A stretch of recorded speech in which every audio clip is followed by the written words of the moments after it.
Sparta, New Jersey. The council meeting begins at 7:31. All council meetings are now live streamed and can be viewed at the following link, https://@SpartaTWP/streams. Adequate notice of this meeting was provided to the public and to the press on January 6, 2023 by delivering to the press and posting on the Township website a copy of this notice. Will the clerk please call the roll? Councilman Blumetti. Here. Councilman Hertzberg. Here. Deputy Mayor Clark. Here. Councilwoman Quinn. Here. Mayor Chiarello. I am here. Will you please join me as we salute our flag? I pledge allegiance to the flag of the United States of America and to the republic for which it stands, one nation, under God, indivisible, with liberty and justice for all. We are going to begin tonight with a presentation given by Tammy Horsfield of the Sussex County Chamber of Commerce to talk briefly about tourism in Sussex County. So can you please, use that door? That'd be very cool. Thank you. Well, good evening, everyone, and thank you for having me. I appreciate it. Thanks for being here. You're the first of many of what I'm doing right now. I say first of the towns. Through the years, I have presented to the County of Sussex. In the microphone, yeah, it'd be great, because people could hear it better. Thank you. Okay. Sorry. I talk loud, but. I know. It's okay. But we have presented over the years to the County of Sussex on a regular basis on what we do for tourism. But the reality is, I feel that our towns really should know what we're doing. And so I've made it a point to make sure that I get to our towns and share all the great things that we're doing here in Sussex County. Many of you probably aren't aware that we, the Sussex County Chamber of Commerce, are the official destination marketing organization for tourism here in Sussex County, as designated by the State of New Jersey Division of Travel and Tourism. And we have been the destination marketing organization for at least 15 years now. We receive a grant from the state of New Jersey on an annual basis as the destination marketing organization, and our job is to get out there and market this county based on specific areas within the grant specified. And it's a rigorous process, but it's one that we've done for many years, and we've been very happy with the process. It's helped us attract a lot of visitors to the area who have spent some dollars here, and it's helped us to really grow the area, especially during COVID. We actually had some in numbers really increase here because we have a lot of outdoor activity, and that's what we're really all about, is a lot of outdoor activity. So the Sussex Skylands is a brand that was put together about 20 years ago, and it was one that we went out to the entire community and visitors who came here through the years, and we came up with the brand, the Sussex Skylands. We reported the Skylands region, and it was just appropriate for us to keep that name, as the state also recognized that. I'm going to talk about a number of things on here tonight, just quickly, but this gives you an overall capture of some of what we have. Number one, we had from 2019 to 2022, the largest increase in a bed tax here for lodging because of those overnight stays for those in outdoors going to our trails and doing lots of other stuff. There's a lot of other things I'll go through, but I won't take the time on this slide to go through it. I know you have a full agenda. The Sussex Skylands, DMO, that's Sussex County's official destination marketing organization. That's what DMO stands for. And we serve as a primary visitor resource by promoting our area restaurants, attractions, recreational activities, and such. And we have been the one to really capture that audience that comes here. Tourism statistics, to give you a sense, tourism direct growth here in Sussex County, growth of 28.8% year over year from 2020 versus 2021. This just kind of gives you a sense of where we've been. You can see we had a drop in COVID, but not nearly what the rest of New Jersey had. And then we're beginning to come back, and we came back even more the last 2 years.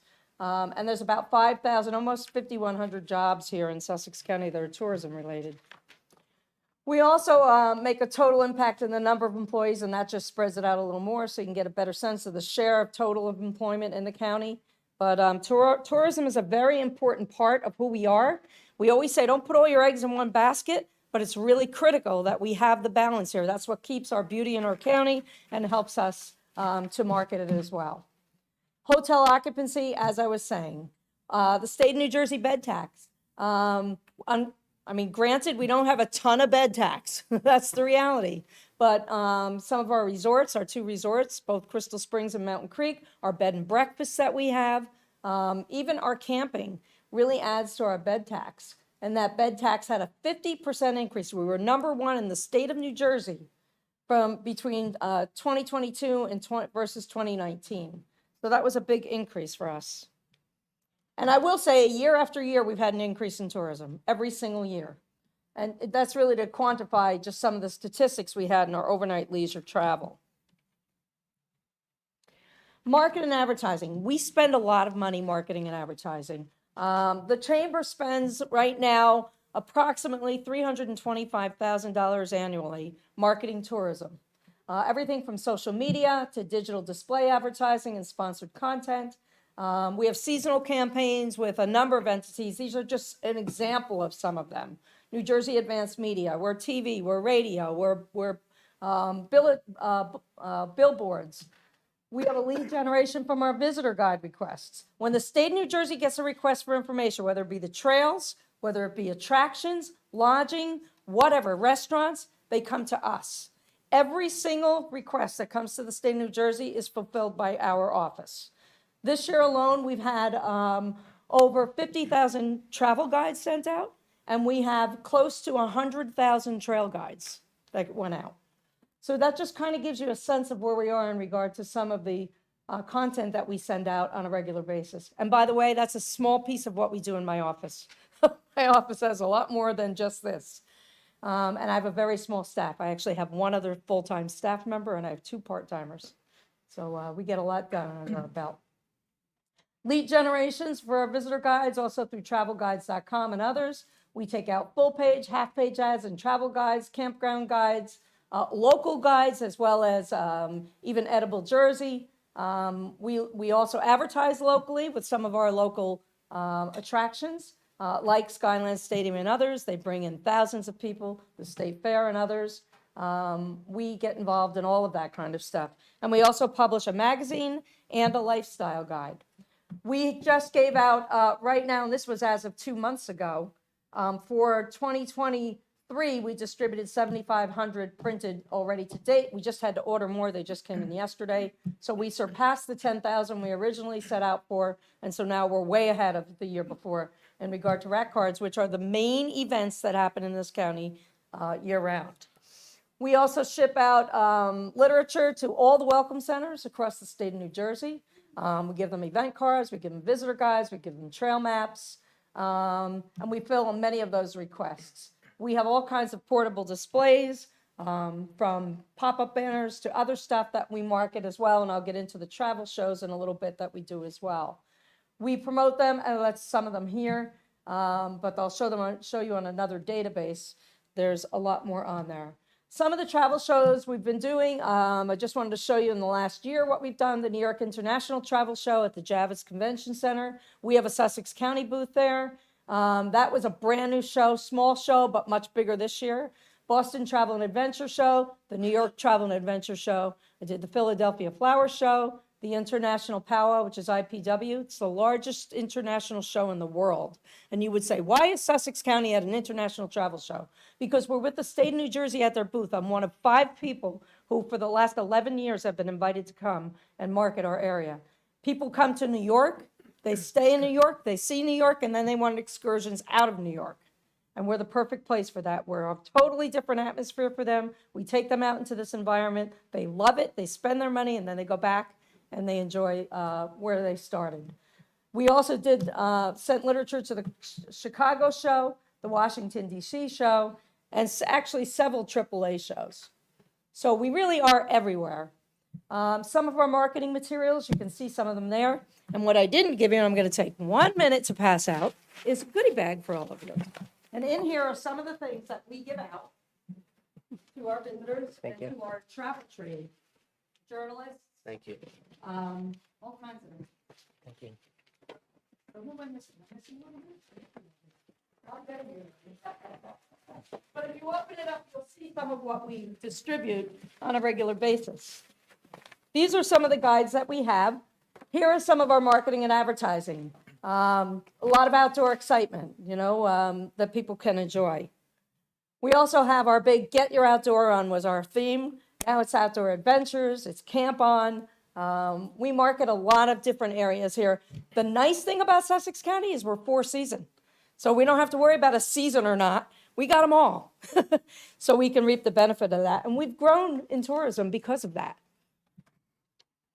Other marketing and advertising, you'll see here is some of the local stuff that we do as well. We have sponsored ads, and we do a lot of marketing here locally with some of our attractions as well. But we really are out there. We work with a lot of bloggers, influencers, journalists who come here. I've been to Sparta a lot, actually. They like to go to the boardwalk. They like to go to some of your local Crows. They like to go to Andre's. They like to go to the little shops on the main street. I've toured and done fam tours. If you know fam tours, I bring people here. I show them the area. We market what we have here. Some of them are trail oriented. I've done some trails as well. And we actually, our organization has an informal maintenance agreement with the state parks where we clean and clear the trails here. We just did one last Friday. We had about 30 of our businesses that came out and they helped clean and clear a brand new trail, actually. We cut it. It was interesting. In Franklin, they needed a cut through that connected to Cork Hill from Franklin by the viaduct. So we cleaned and cleared that out. They'll now brush hog it and people will be able to use it. We're helping Ogdensburg with one of their news. So, if you have some trails coming up and you need some work, the Trails Committee's out there and these businesses volunteer their time. We also, the Chamber purchased 15 kiosks to date at the front of the state parks. You see the signs out there that say what park it is. We actually purchased them, not the state parks. State parks, they don't have the money to do all of that. So we have done all of that. We continue. I just ordering 2 of them again now. I was just on the phone today for 2 more. We also ordered some bike maintenance stations with bicycle pumps that are on a couple of, just getting installed actually. One of our company's safety scaffolds is installing them on July 6th. So they're getting installed. So we also do a Sussex County magazine, which we use for many areas, very popular publication. It's used not just for tourism, but for some of our companies. They use them for guests that come here and for their training facilities. We do a lot of press coverage, everything from New Jersey Monthly to Jersey Best, which Sparta was in New Jersey Best because we were involved in that process. Mainline Today, New Jersey Family Magazine, but we advertise in all of these pieces on a regular basis. And people can just reach out to us and we provide these visitor guides. They're also in our office. We send them out, we mail them, or they can download them from our website. So if you go to SussexSkylands.com, you'll see everything you want to know about Sussex County and more. And of course, we continue to partner with a lot of people, including the county, to promote countywide tourism. We actually brought the county building to life for the fair. We say that intentionally because we brought the front of the building to life with tourism, and people come into that building now and they really take a look at what's in there. They walk away with information. We've had a really good time doing that as well, but I think it's a good partnership to continue to do that. Again, like I said, the trail guides, really important piece of what we do. And the one other thing that I'll mention here is I actually am a certified destination management executive. I went for training many years ago. I have to recertify every 4 years, and I do that. And it's really the tourism industry's highest industry educational achievement that you can have. And I continue to focus on and continue with my education because I think it's important. And it also helps me to get to know the people in the industry much, much better. So we always tell you we're glad we got you to, go outdoor in our Sussex Skylands. But I wanted to make sure you at least knew who we were and what we do.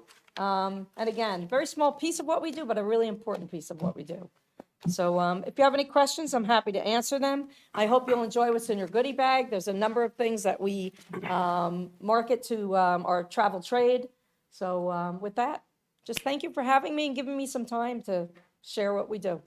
Thanks for coming here. Appreciate Thank it. you. Tammy, thank you. I know a lot of people in our community don't know exactly how much work you put into this stuff. I've had the opportunity to work with you for years now. None of this happens without you. And you work tirelessly for the county in so many different ways, but this is all you and all that work that you do. Obviously, the stats show what Staff too, though. you do, but you lead the train, and I just want to thank you for all the work you do on behalf of all the county. Well, thank you. I appreciate that. Okay. Thank you. I'd like to also have a question or two. Sure, So thank you again for all you do and your dedication. sure. I really appreciate it, and it sounds like years of hard work. It pays off. First, would you be able to share a copy with this, with the I have, council, or is it you can have the online? copy I have. Actually, if you want a color one, I have, but I put it in black and white.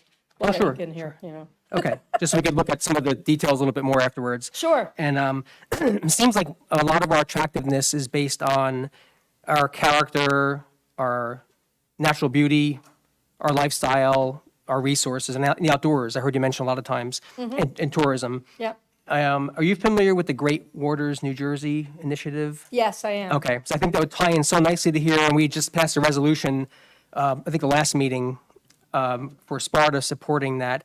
Other towns are doing it in the area. It's focused on Yeah, Northwest New I do know Jersey. others that are, right. Yeah, it's focused very much on our area, and it's really meant to support, encourage the NJDEP Yep. to make sure they value and prioritize our waters, especially for recreational value and drinking water. And it ties exactly into all this. The cleaner water, the more we take care of our resources, the better it We is have Lake for. Opakon especially is more public. Most of them are private lakes of ours. Yeah. But, we do have an opportunity for that. But we market tourism a lot of the outdoors because it's important for us and that's kind of who we are.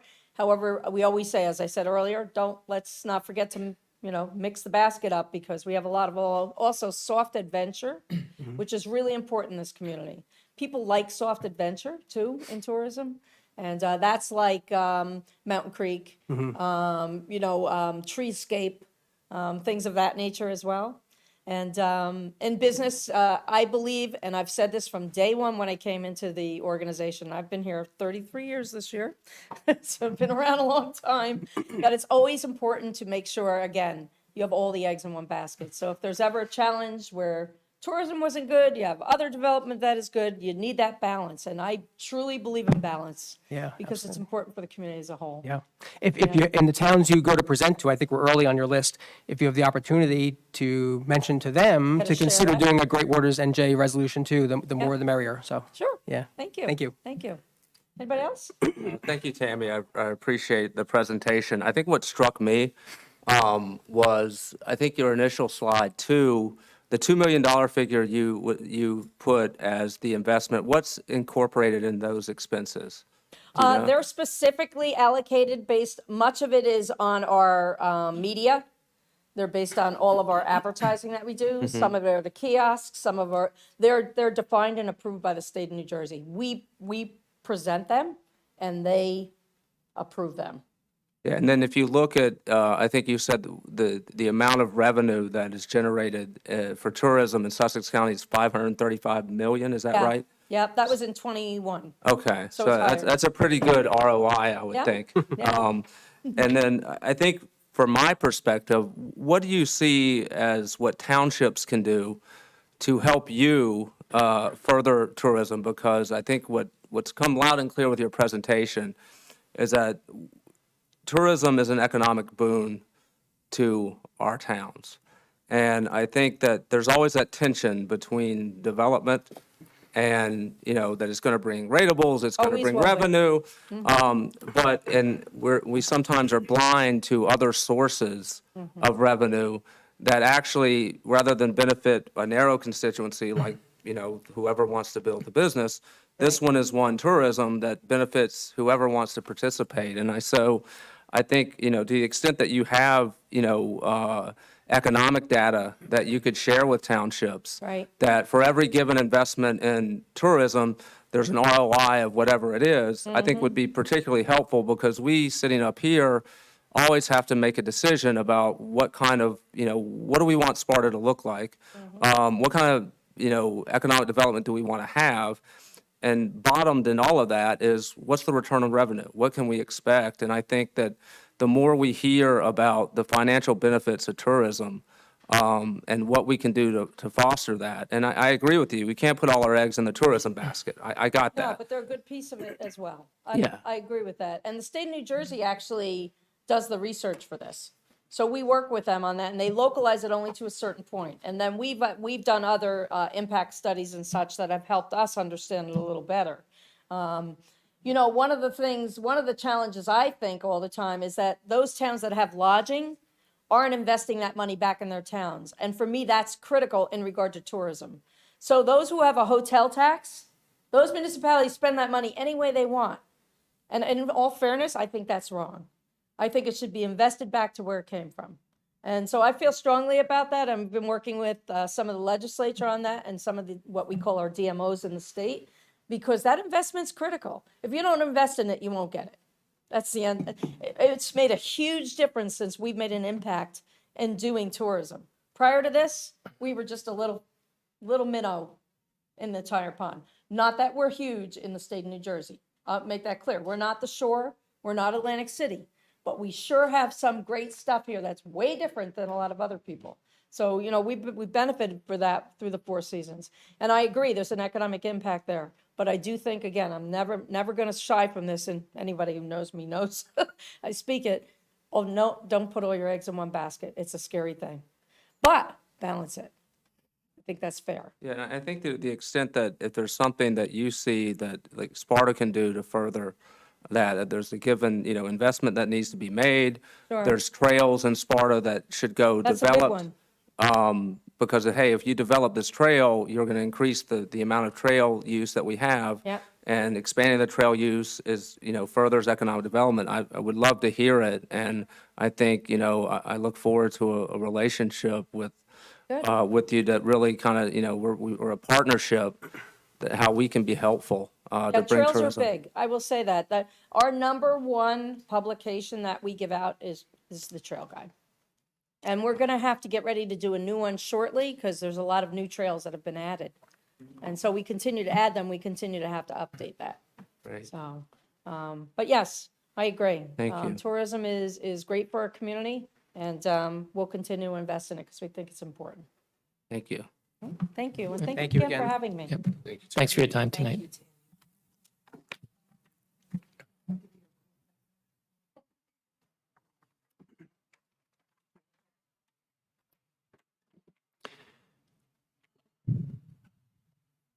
Do you want me to, I'll get you a color copy. You want me to send it? That's fine. No, that's fine. Tammy, can you send it to us electronically? I can. That's, all right, perfect. Thank you. Thank you.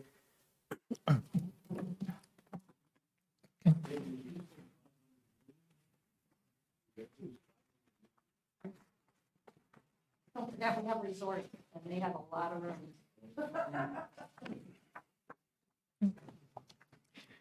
At this time, I would like us to recognize National Gun Violence Awareness Month.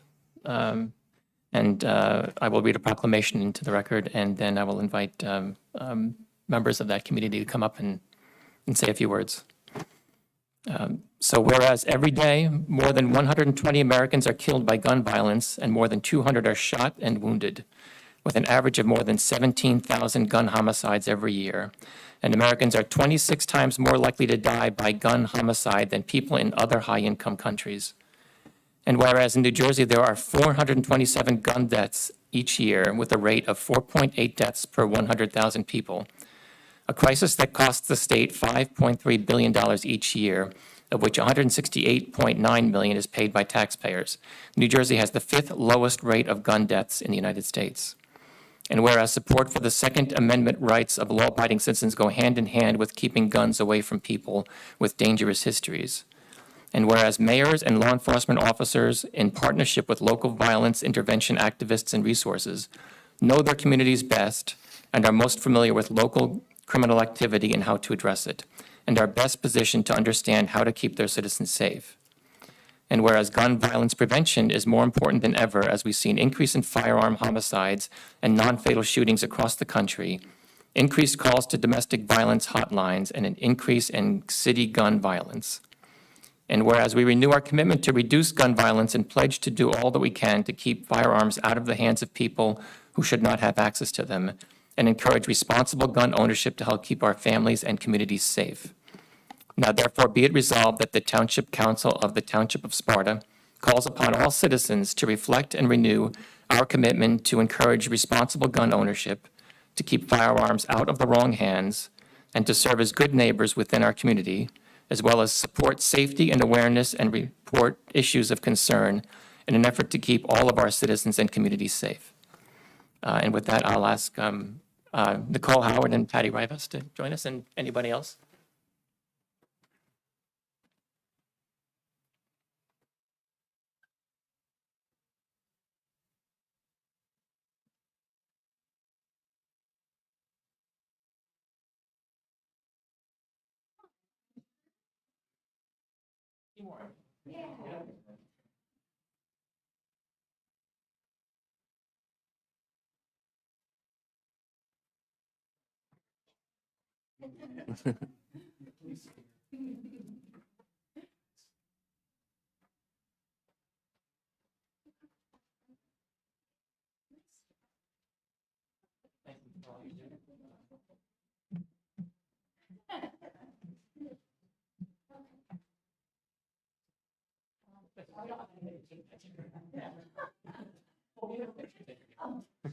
Thanks.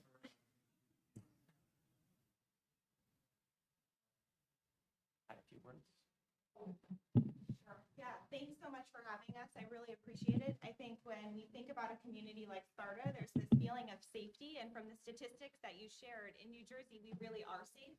And a lot of that has come from balancing the needs and the rights of gun owners in America with common sense gun laws. And New Jersey has done a really nice job of balancing that. And I think from our perspective, it's about really making sure we continue that legacy and making sure we respect the rights of our citizens while also knowing that we have a right for these little ones here to grow up and be able to go to school safe and for us to go to movie theater safe. And so it's all about responsible gun ownership. We have no interest in limiting access to guns, but really about being responsible with them and making sure that in communities like Sparta and Sussex County where we have high gun ownership, that we do everything we can to educate about secure gun storage to be sure that we don't end up on the news with accidental shootings or anything like that. So, thank you. Thank you.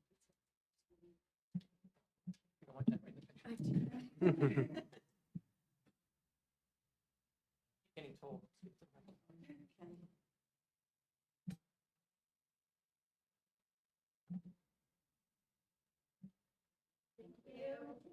Thank you all for coming.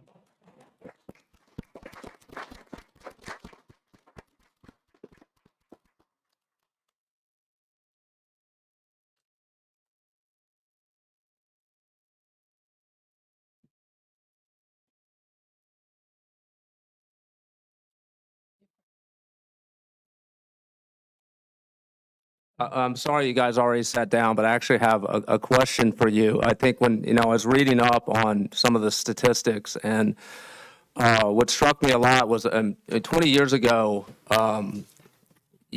kids were more likely to die in a car accident than by gun. And now children are more likely to die by gunfire than they are in a car accident. And we have a lot more cars too in 20 years. And it's and with that, the majority of the death rates are homicide, but there's also a fair number are through accidents.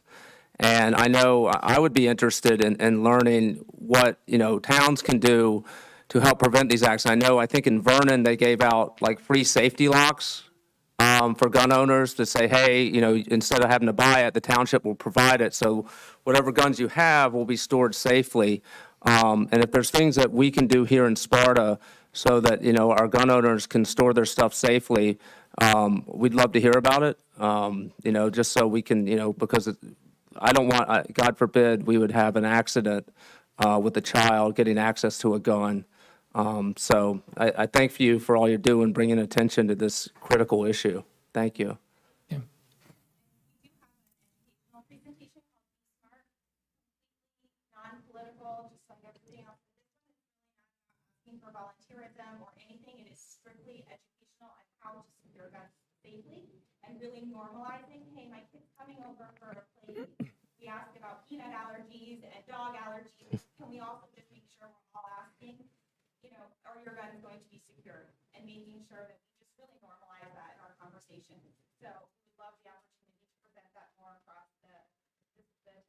Okay, thank you. Yeah, I think that's important. I have a friend of mine that actually worked for me years ago, whose child was involved in an accident from an unsecured gun in the house. Really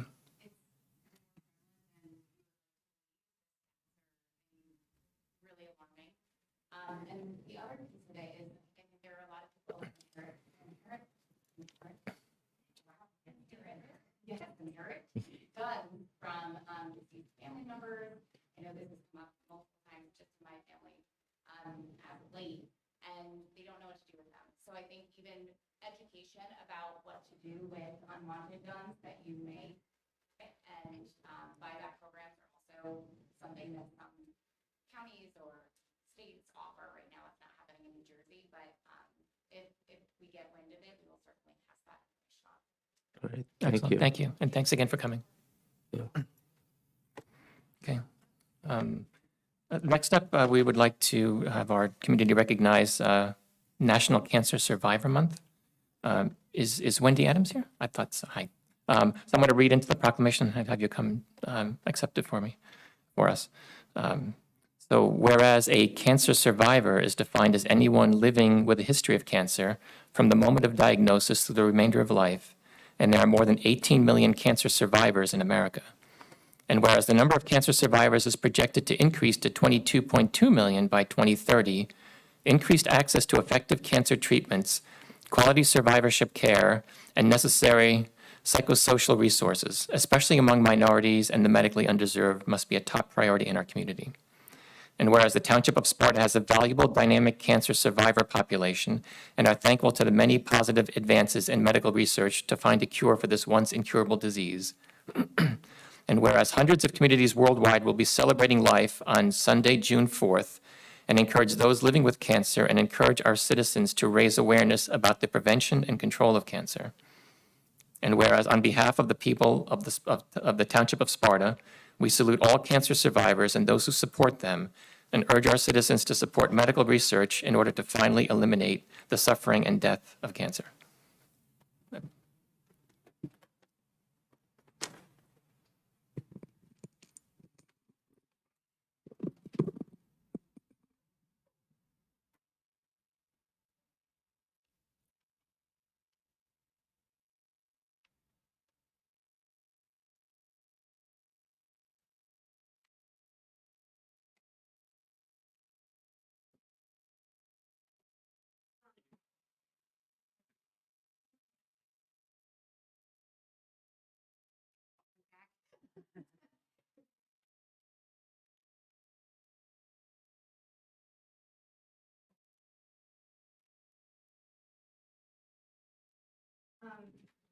Thank you, Sparta Town Council, for recognizing project self-sufficiency in recognition of National Cancer Survivor Month in June. So I am representing Project Self-Sufficiency, and I'm representing the Hillary Director and the Board of Directors. And for a very long time now, we have done things for cancer survivor Project Self-Sufficiency, supporting them and their families, trying to help in any way we can. So we have a cancer survivor support group once a month that people can go on and, support each other, encourage each other, and just give each other hope. Also, for a long time now, celebration event in June, because that's the month with the Cancer Survivor June event.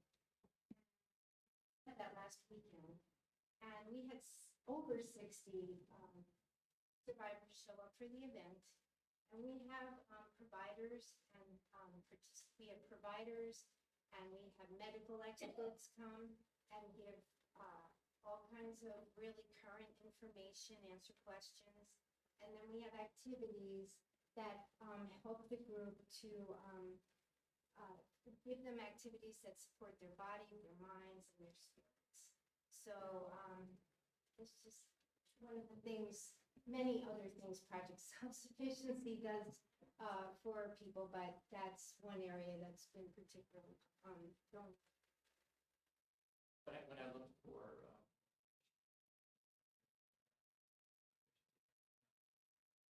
and I think it's important to do things like this to raise awareness of your organization, that other people that might not know.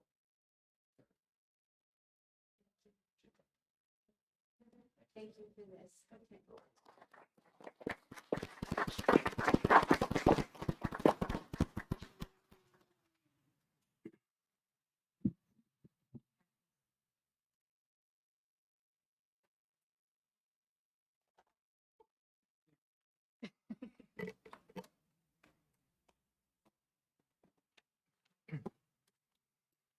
Okay. We have two meeting minutes to approve.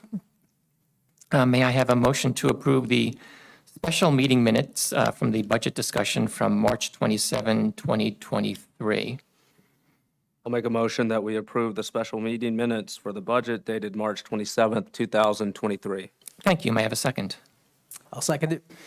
Thank you. Any discussion or questions? Hearing none, all those in favor of approving those minutes, say aye.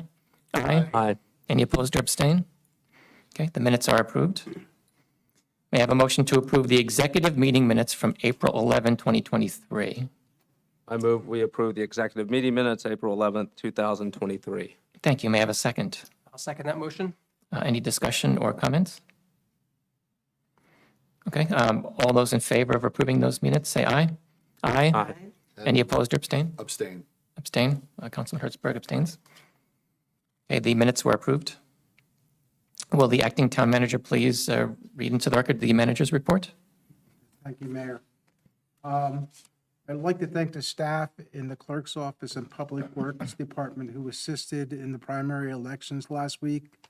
As it was reported, there was no issues with Sparta's elections. Public Works.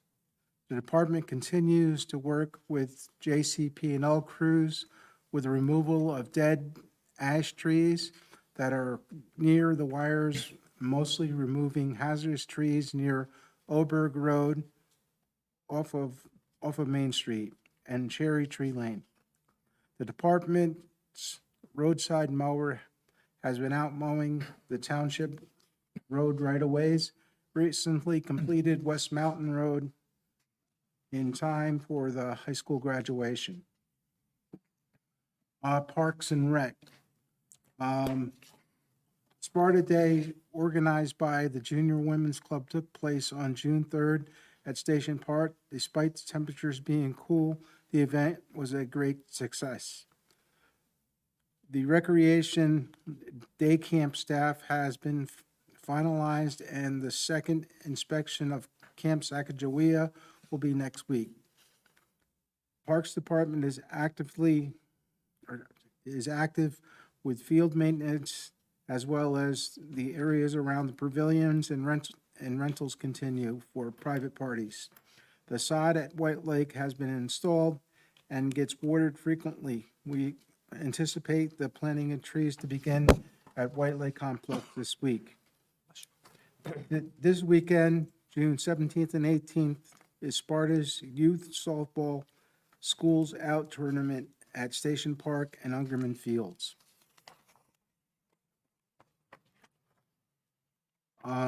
Event reminder, open mic night at Dykstra Park is on Thursday, June 29th at 6 p.m.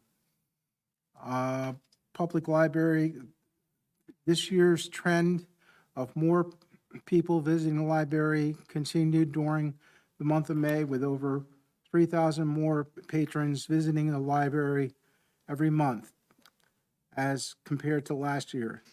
They held a college funding workshop for those seeking assistance. The quiet rooms are routinely in use, and the adult reading area fills up by mid-morning, including people working remotely and students studying for graduate exams. Apparently, space is in the need by the community, and the library is happy to share their space. Finance Department, the Township's County Tax Board appeals were held on June 7th.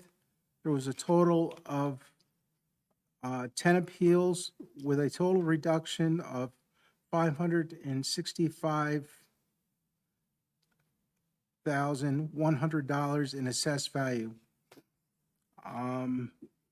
The Glen Lake Dam special assessment bills were recalculated and mailed to property owners. The first installment is due on July 10th. However, we have received several payments already. And just as a point of record, Mr. Hack will be leaving as of the end of June. He gave us a one-year contract. We have retained the services of Corey Stoner from Pello Associates to fill in as a township engineer. We were looking for someone to hire on staff, and unfortunately, through due diligence, there's just nobody interested in coming out to staff position, so we have retained a outside professional. And several of the other positions that have became empty have been filled with qualified people. So staffing-wise, we're maintaining status quo. And that's all I have. At this time, I'll ask the chief to read his report. Thank you, Interim Manager Rome. Thank you, Mayor. Thank you, Council. Special Olympics Torch Run. The Police Department participated in the annual Special Olympics Torch Run this past Friday morning, June 9th, to support the Special Olympics. To celebrate this year, we asked Sparta residents that they'd like to participate in running with us, and we would like to thank all the community members and township personnel and the mayor himself who came out and ran for this great event. It was a lot of fun. I'd like to see more of the council there next year, please. They can get the hills. Our Sparta Junior Police Academy. Registration is open for the Sparta Police Annual Junior Police Academy held August 2nd through August 4th. Applications can be found on our social media pages and can be dropped off at the police station. The academy consists of many team-building exercises, physical training, marching, special presentations from our municipal, county, state, and federal law enforcement partners, investigative measures of crime scenes and mock crime scenes, and positive officer-juvenile interaction, CPR training, and a chance to see the everyday life of what our Sparta police officers do. It's open to students going into 4th through 8th grade, and there is a limited capacity, so please sign up. Our Lead Day. On June 9th, the Sparta Police Department hosted its annual Lead Day graduation and Field Day. This year, we had over 320 5th grade graduates from the Sparta Helen Morgan School and from the Pope John Middle School. And due to some unfortunate circumstances, Sparta Helen Morgan was unable to attend on the 9th.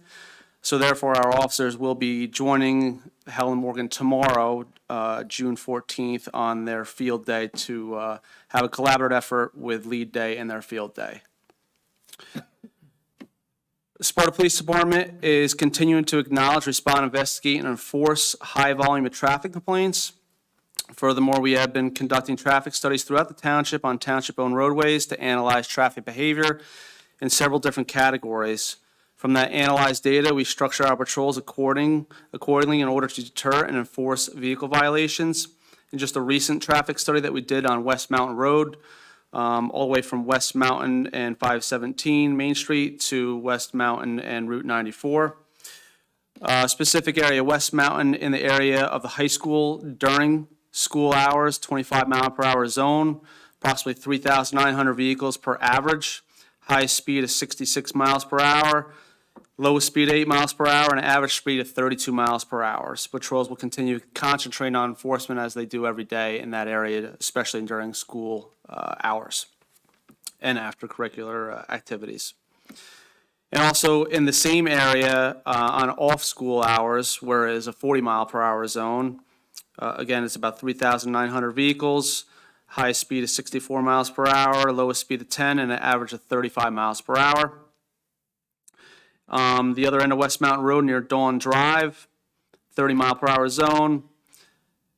Approximately 3,425 vehicles per day on average. Highest speed is 64 miles per hour. Lowest speed 8 miles per hour and average speed of 38 miles per hour. So again, our officers will continue to enforce and will continue to do these traffic studies around the township, especially where complaints are made. And I urge anybody who has a traffic complaint, they could look on our website, and there's a link that will take them to a complaint section. Will go directly to our traffic bureau and be taken care of. And that concludes my report. Thank you. Thank you, Chief. May I have a motion to approve the manager's report as read? Chief's report. I think we typically just approve the manager's report, but we can approve the manager's and the chief's report. So may I have a motion to approve those two reports? I move that we approve, that we accept both the manager's and the chief's report as presented. Thank you. May I have a second? I second the motion. Any questions or discussion? Hearing none, all those in favor say aye. Aye. Any opposed or abstain? All right, the manager's report is accepted. I have a question. If I Sure, may, of just course. on something in the report. I received, I was contacted by a resident who's having trouble with an ash tree in between the neighbors, like right off the street. It's a dead ash tree that is smack in between lines. So between the power and the cable, and this thing goes all the way through it. So I asked them to send an email with the problem, with the address, with all of that. So is that something that JCP&L could address while they're in here doing this? JC, probably not. If it's on private property, they would have to retain their own tree service. I think it's in the easement. The easement's 4 feet, right? Usually depends on the roadway, the easement, but if it's near a line, we could notify JCP&L. They'll come out and assess. If not, they would usually contact, if it's a county, state, or municipal roadway, they would contact the agency if it's in the right of way to possibly take it down. Okay, so I'm gonna forward it along. I'll copy you on it as well, just to make sure that we don't have any issues there either, so. I did have a neighbor that had a number, more than a dozen ash trees on his property, and contacted JCP&L, and JCP&L came out and actually removed the ones that were closest to the road, like 3 or 4 of them. I think that's all they're not looking right. for the trees to be removed. They actually called their own, they called outside vendors, and they said, those are high power lines. We're not touching them. So that's why I'm asking. I'll forward it along to you guys, and we can go from there. Okay. Excellent. Thank you. All right, at this time, I'd like to open up to the public for any items not on the agenda. And please state your name and address for the record. Good evening, Anand Dash, Sparta 17 Ponderosa Trail. First, I just want to echo the comments of Chief McCarrick. I had an opportunity this year, as I have since about high school, to participate in the Special Olympics torch run, and the police department always does a fantastic job in supporting the Olympics, the Special Olympics, which are going to be held in the games in the summer. And next year, I'd like to see the chief run a leg of the run. No problem. Mr. Rome, I've watched you since January of this year, and I want to acknowledge how a true leader leads this town. Your modesty, your humility, and the proficiency in which you do your job and has put this town in such a strong financial position should be acknowledged, and I, on behalf of myself, would like to acknowledge you for your service as interim town manager.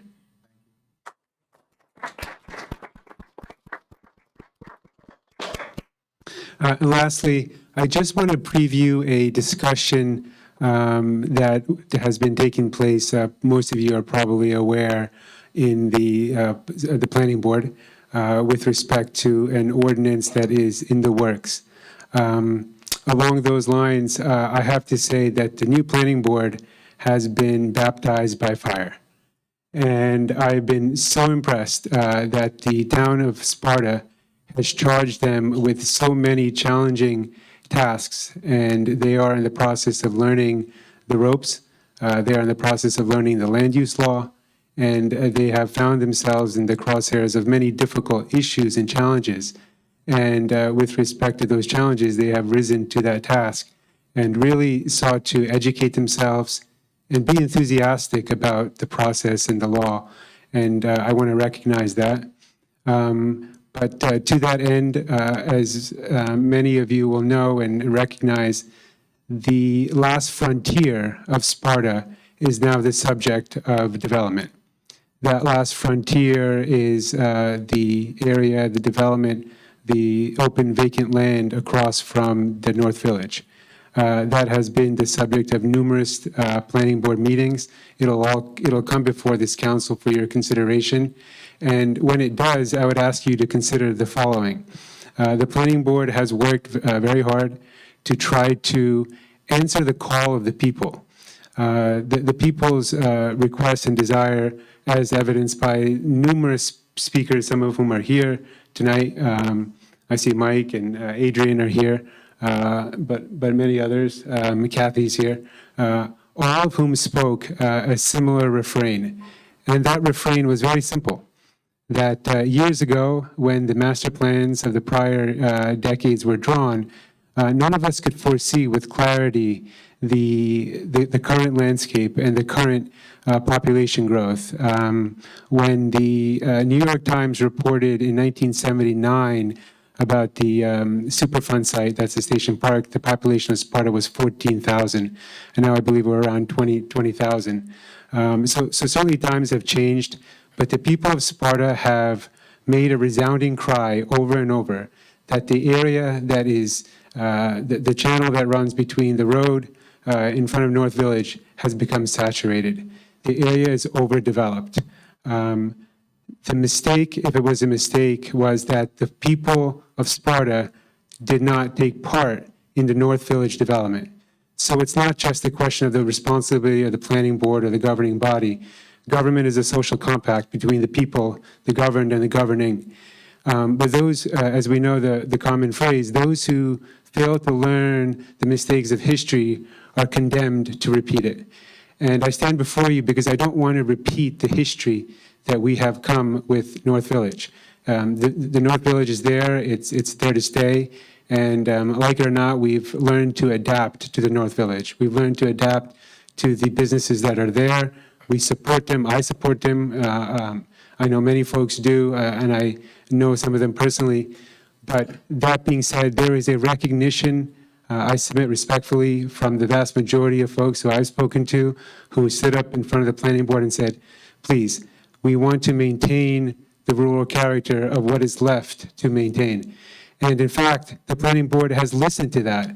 And so many people are appreciative of that. And what the planning board has done, if you read, and it will be submitted for your review soon, the purpose of the new ordinance actually says, the very first line says, to try to reduce, to maintain the rural character and reduce the sprawl in that area, right? But the most important point that the planning board has struggled with, and both the chairwoman and the co-chair has asked the people of Sparta, please work with us to try to accomplish the goal that you are asking for. And so I didn't have the opportunity to attend the last planning board meeting, so I wasn't able to provide my thoughts. But I know the planning board has struggled with a very important concept.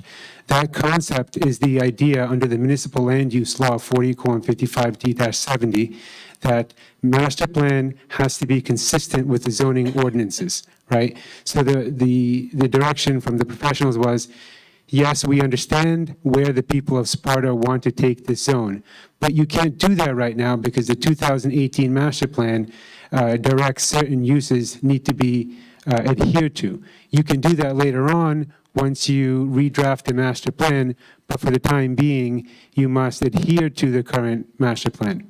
So I thought to myself, well, what we're going to have here is an inefficient process where we're going to have this current ordinance that's going to come before you all for your consideration. Then we're going to do the master plan subsequent to that. And then we're going to, when that master plan is going to meet the new vision, because the master plan is not a static document, right? It's a document that can change with the constituency, the desire of the constituency. So instead of doing it where we're going to have this current ordinance that allows a number of permitted uses that a lot of folks believe are antithetical to, incongruent with the vision of that area, what I have done is I have now gone to the municipal land use law. Section 62 of the municipal land use law provides a mechanism whereby the planning board, together with the town council, can suggest an ordinance that matches the desire and the will of the people, notwithstanding the fact that it is not consistent with the current master plan. It's a very important legal exception. It's what I would call an escape valve in the municipal land use law that I recognize and appreciate the planning board was struggling with. Because what their challenge was is, well, how do we draft an ordinance that's not entirely consistent with the master plan? Well, Section 62 expressly provides that. I won't bore you with the language tonight because we'll have a chance to revisit it. But that statute, the exception to Section 62 says this body, this town council, can in fact craft an ordinance that meets the desire and the will of the constituency. And thereafter, what the body can do in connection with the planning board is then craft the master plan, revise the master plan to be consistent with the ordinance. With the ultimate goal being that if this current ordinance that's going to come before you in a week or two is passed and developers come in and build development, the ultimate goal of trying to forestall that development would be a futile effort, right? So what I'm proposing in very simple terms is that when this ordinance comes before you, please, together with your council here and together with the planning board council, consider the idea that you can craft an ordinance that's not consistent with the master plan under the idea that it is consistent with the will and the desire of the people. And that's who the master plan serves, the constituency, right? It's the people's document. And the people have spoken loudly and clearly. They first spoke in November of last year, and they have repeated that refrain over and over again. And they trust the government, they trust the planning board to effect that desire. And now, whereas before, just 2 weeks ago, we did not have a mechanism for aligning the master plan with the ordinance, we now have that mechanism. It's provided legitimately, lawfully, in Section 62 of the municipal land use law.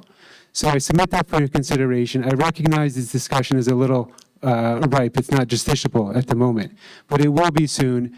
And I ask that you please give that your serious consideration because we now have a legal way to achieve both the desire of the planning board, which I commend, and we can also achieve the desire of the people to effectuate the fact that that area is saturated and to effect the purpose of that zone, which is to reduce the sprawl. And I thank you for your consideration. Thank you for sharing that. Just some question. Am I right that the current planning board is under consideration of revising the master plan? Yes, they've started that process. They have started the process, and I think, as I understand it, they are in the process of doing that simultaneously with this current ordinance 23. I don't think it has a number yet, but it's going to basically be the revision to the PCED zone. So yes, they have started the process of the master plan. That's correct. But I gather that what the issue is that the time that it takes to revise the master plan, they still have to come up with an ordinance for whatever the current master plan is. Is that right? Correct. Okay. Correct. And so the issue may be just, I'm trying to understand this issue when it does eventually come so I can get a grasp of it, is that this ordinance that may become before us, although consistent with the 2018 master plan, may prove to be inconsistent with a future master plan that the planning board comes up with? Is that the issue? That's correct. That's exactly right. That's exactly right. And what you are proposing is that what they can do in that situation where there's a discordance between, I guess let's call it an aspirational master plan and a current master plan, is to have an amendment that's consistent with the aspirations of? Precisely. It's almost as if the drafters of the MLUL contemplated this situation that we have here in Sparta today, where the people have spoken on what they want their master plan to be. Generally, the rule is that the ordinance needs to be consistent with the master plan. But in order to affect the ultimate goal and to have efficiency in government, and including the cost that it takes to draft and recraft a master plan and ordinance, not to mention the countless time, the 20 hours or so that the planning board has spent. But again, through no fault of the planning board, the issue was that the planning board wasn't availed of this mechanism under the law to allow for an inconsistency. But bear in mind, as you point out, Deputy Mayor, that the inconsistency is actually a consistency with the desire of the people of Sparta, and how we meshed the two documents by ultimately drafting the master plan that's ultimately going to be consistent with this ordinance if we draft it now. So does it require creativity? Yes. But we're all aligned. We're all on the same page together.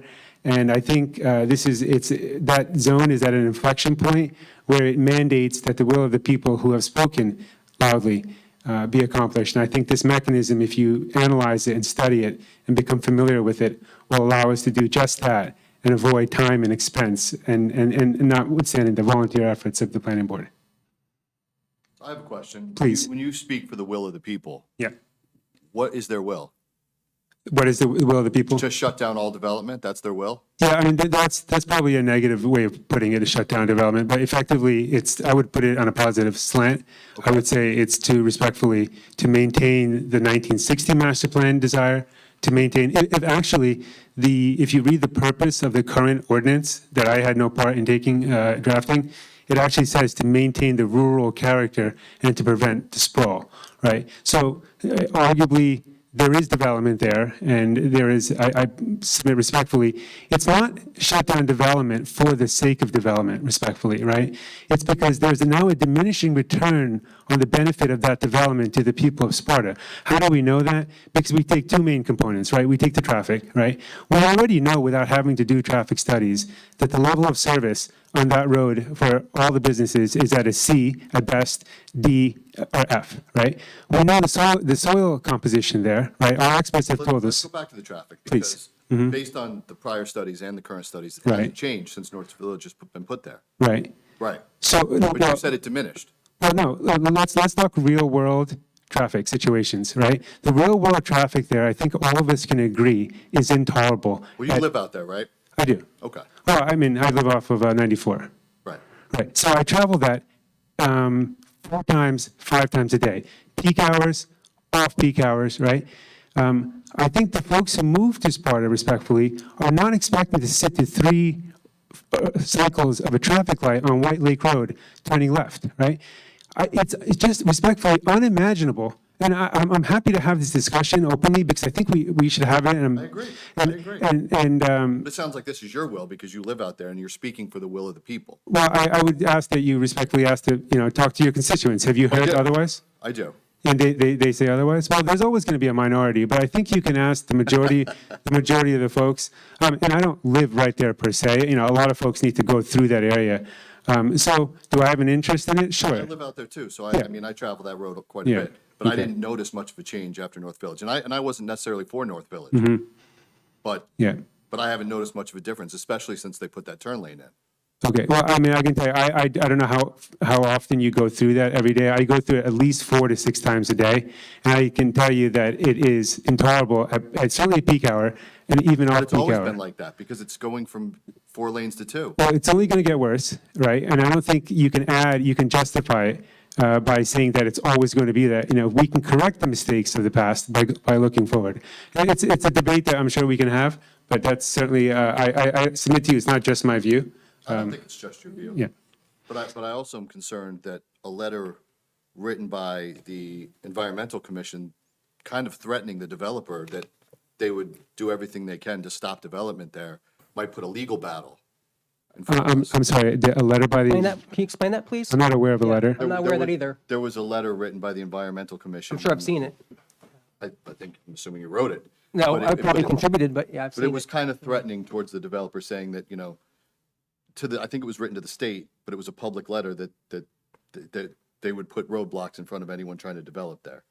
And I remember, because on council, we actually looked at it, and we were very concerned that opened us up for. Oh, was this last year Yes, in the response to the DEP request for comments? yes. Yeah, that there was environmental concerns with that property based on data that showed the aquifer was there and that there's some other risks of developing there. and that it should be under consideration when permits were given out, which I think is valid. That's the role of the Environmental Commission, is to respond to requests for comments, Okay, and, yeah. well, I there- think it was there calling, a lot- it was database, there Josh, it wasn't A lot of legal opinion. concern with that letter. I think there was a lot of concern because it went out without getting it triple approved by the previous administration.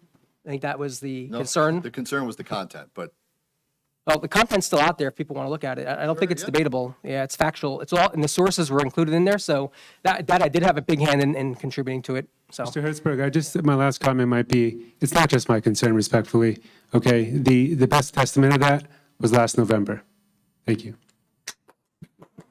I have a question too, because I believe that the planning board, the work that you're talking about with the planning board, it was reported that Excuse me? in relooking at the zone, that zone had before different things that were permitted uses.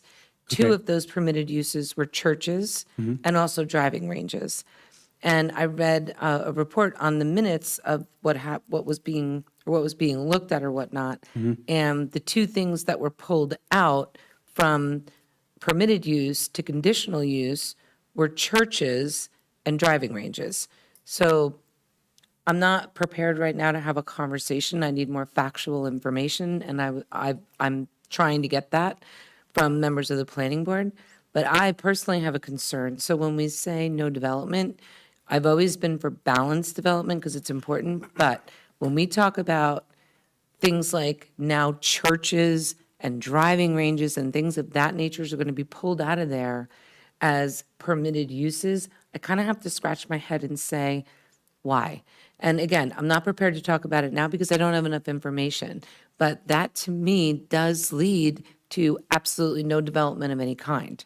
And so that's where my concern is, but I'm looking into it with the planning board directly before I'm going to make any public comment other than taking those two things, churches and driving ranges, and making them from permitted uses to conditional uses, kind of left me scratching my head a little bit. I can answer that. As you know, Chris, the conditional uses does not mean it's prohibited. All it means is that you've carved it out now to say, if you're going to do this, it has to meet these conditions and these requirements that are different from the ordinance overall and the zone overall. So for instance, a drive-through restaurant, in the past, it wasn't specified about how many cars maybe needed to fit off the road in the waiting line. So if you make it a conditional use, it needs to then meet those specific criteria for that exact use. So in the case of the churches or the driving ranges and what have you, if they were moved to conditional, it means that the effort was put in at this point, recognizing that they might have specific criteria that makes them acceptable. So, and you'll see more. Thank you for the lesson on the planning board. I sat on it for many I years. prefaced my comments by saying you know this. Right. So. And so my concern still is when you look at something like churches and driving ranges that do not generate a huge amount of traffic, and again, I'm looking at more factual information to try to understand, maybe somebody could give me information to make me understand why those things are pulled out. Sure that will come out, Churches yeah. specifically, we're talking about being inclusive and this, that, and the other thing. Right now, a lot of people, are looking to, are looking to go back to religion. Also, we have a lot of people that moved here that maybe have different religions. Maybe they want different areas of worship or places to worship. So to me, that is something that caught my eye and raised a little bit of concern. So I appreciate it. I'm looking at understanding more about it. But that to me just said, well, geez, if you won't let a driving range that doesn't even have any impact on it, or a church, which really only has a traffic issue primarily probably one day a week, that pretty much sends a message that, maybe it's getting a little extreme. Well, that So- message has already been sent, but the biggest concern with that area always has been, that's the only place they left for development. The state. When the Highlands Act came in and took everywhere else away. Correct. So if that's all we're left, and you're saying we're not gonna do it there, you're shutting down development. I am. Respectfully, I am, because I think that's the choice that we made. That's my position. I think it's backed up. And I think November would have been a little different too, if the honest truth would have been that we're keeping something that is much more environmentally unsound there, rather than something that was gonna clean up the environment there. And those facts didn't come out, nobody wanted to say that. But that's the truth, and all it takes is a quick Google search to search on what's worse for the environment, active concrete plant or new building. Well, respectfully, Very simple. Mr. Hertzberg, that active concrete plant,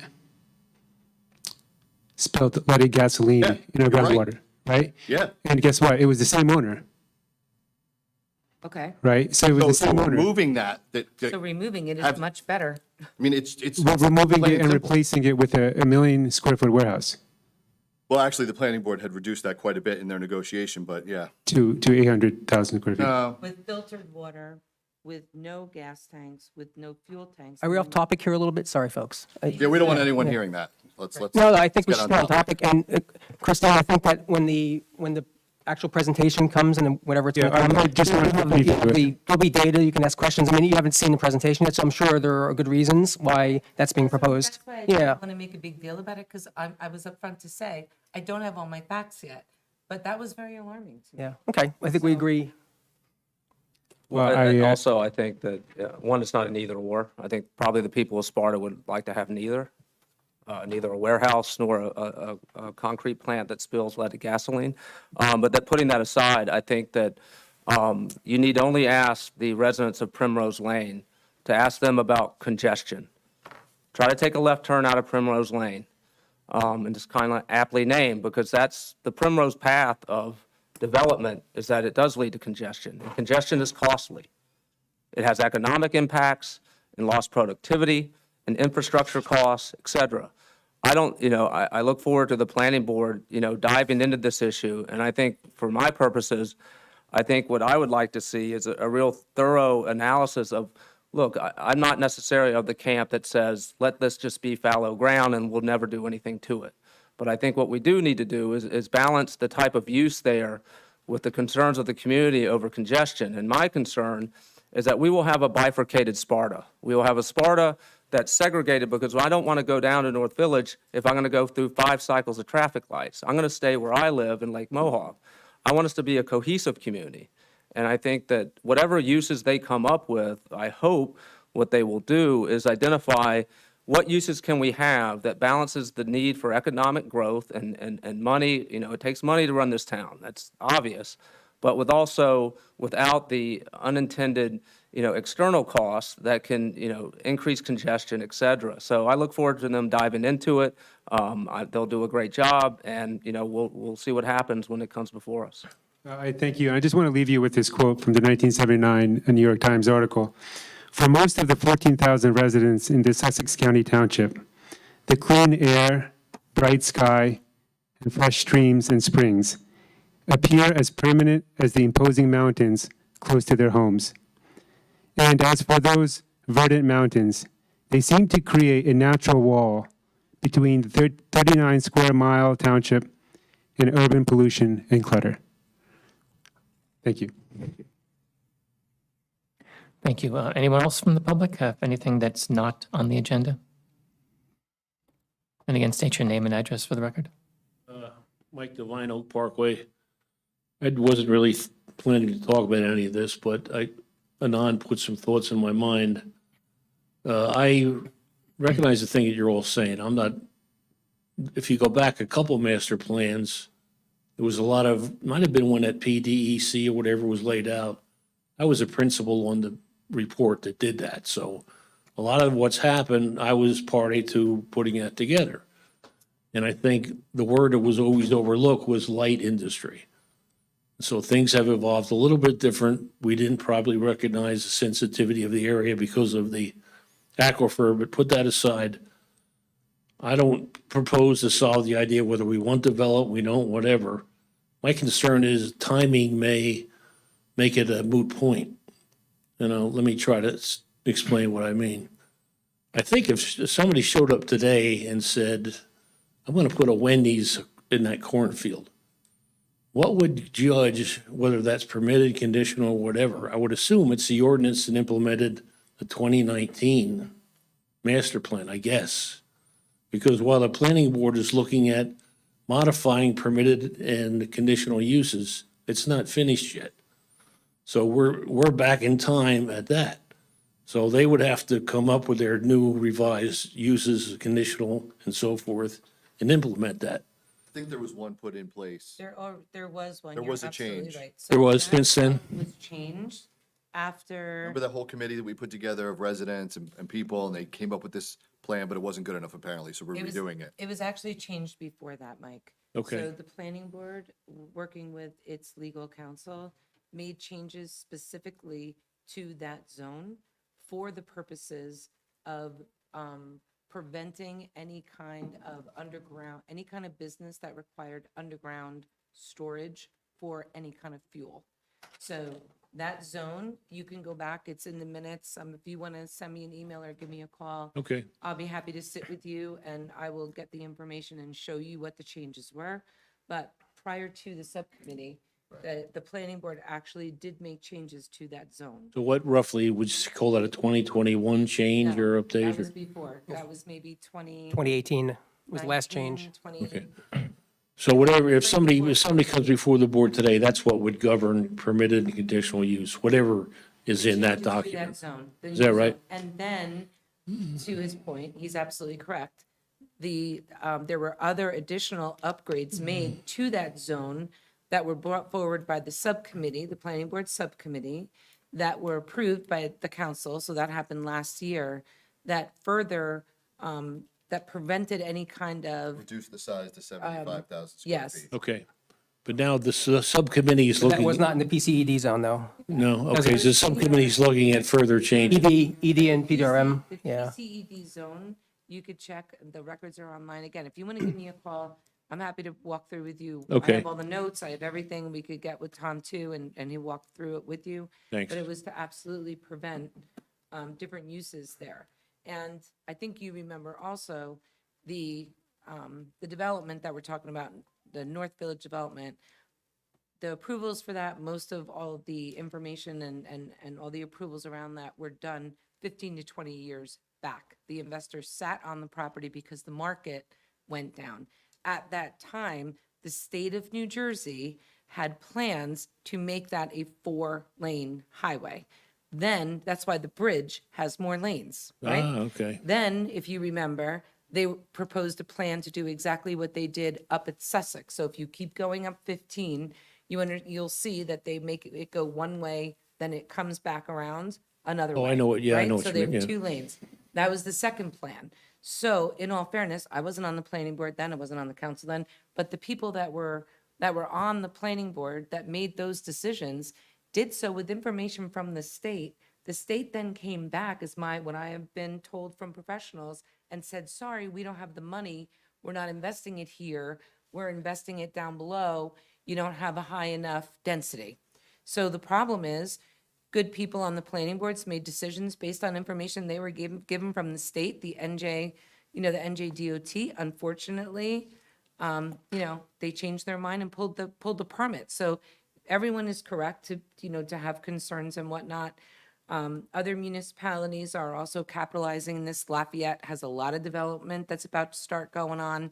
Not only do they have the huge warehouse up there, but they also have, and we've heard about it, I think upwards of 150 or 175 units going right on 15 by Lafayette, right on Route 15. So everybody else will keep So developing. everyone else is developing, and now the issue that, that's before us as well is no matter what we do, we have made great strides, and I'm happy to go through those with you.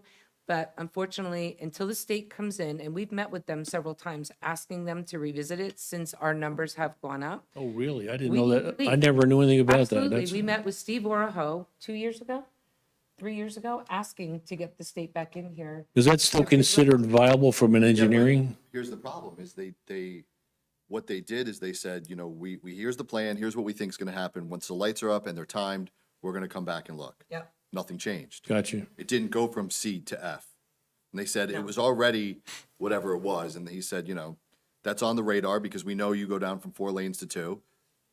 But unless you're gonna widen that bridge and widen all the way through, nothing's gonna change that. And we don't own the road. Well, do you think that from an engineering or whatever standpoint, it's still feasible to widen the road? Here's the problem, right? You widen it where? To the end of Sparta. Yeah. Then where does all that traffic Yeah, go? no, I understand. In front of North Village, in front of 94. Yep. So no matter what you do, you're always just pushing the problem down the road further. But let me try to get to my point, and I'm sorry for belaboring it. Somewhere from 2018 or whatever, there's conditional and permitted uses that would govern what an application would be today, for lack of a better word, the cornfield, okay? But the PDEC, whatever it is, they're looking at further revising what's a conditional and permitted, right? But that's not approved yet, that's not in place. And I think from what Anand is saying, that's not necessarily reflective of what the constituency seems to want, and I recognize it's not a demonstrated fact. My problem with the timing is if we try to make those changes, or if we try to draft this ordinance and then go do a master plan subsequently, they're all going to take time. If somebody shows up tomorrow, we may lose our opportunity, our window, to make whatever changes the constituency apparently wants. So, That property, Mike, as Yeah. you know, it's not zoned to be a cornfield. No, There's I a understand. cornfield on it, Yeah. but the zoning is not that it can only be a cornfield. I'm- And that, Is why do all the farmers have to sell their land so they can retire? Yeah. It's not affordable to be farmers in New Jersey because we make sure it's not. Yeah, I'm not saying it, I'm just referring to this cornfield so we know what I'm talking about. I know, but my point is we're, these farmers sell their land so they can retire, because what else are they gonna do? Yeah. They can't afford to be farmers, nobody else is taking it up. So we cause this problem. And then we're pissed at the farmers for selling and wanting to develop. We're mad at the developers for wanting to use the land that they bought from the farmers. Sure. Instead of changing the rules so that farmers can afford to be farmers. I understand.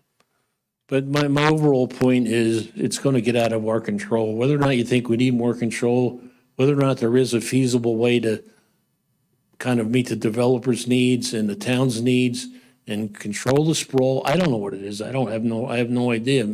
Maybe there's a way to do it, but we're going to lose our window of opportunity if none of these things happen quickly.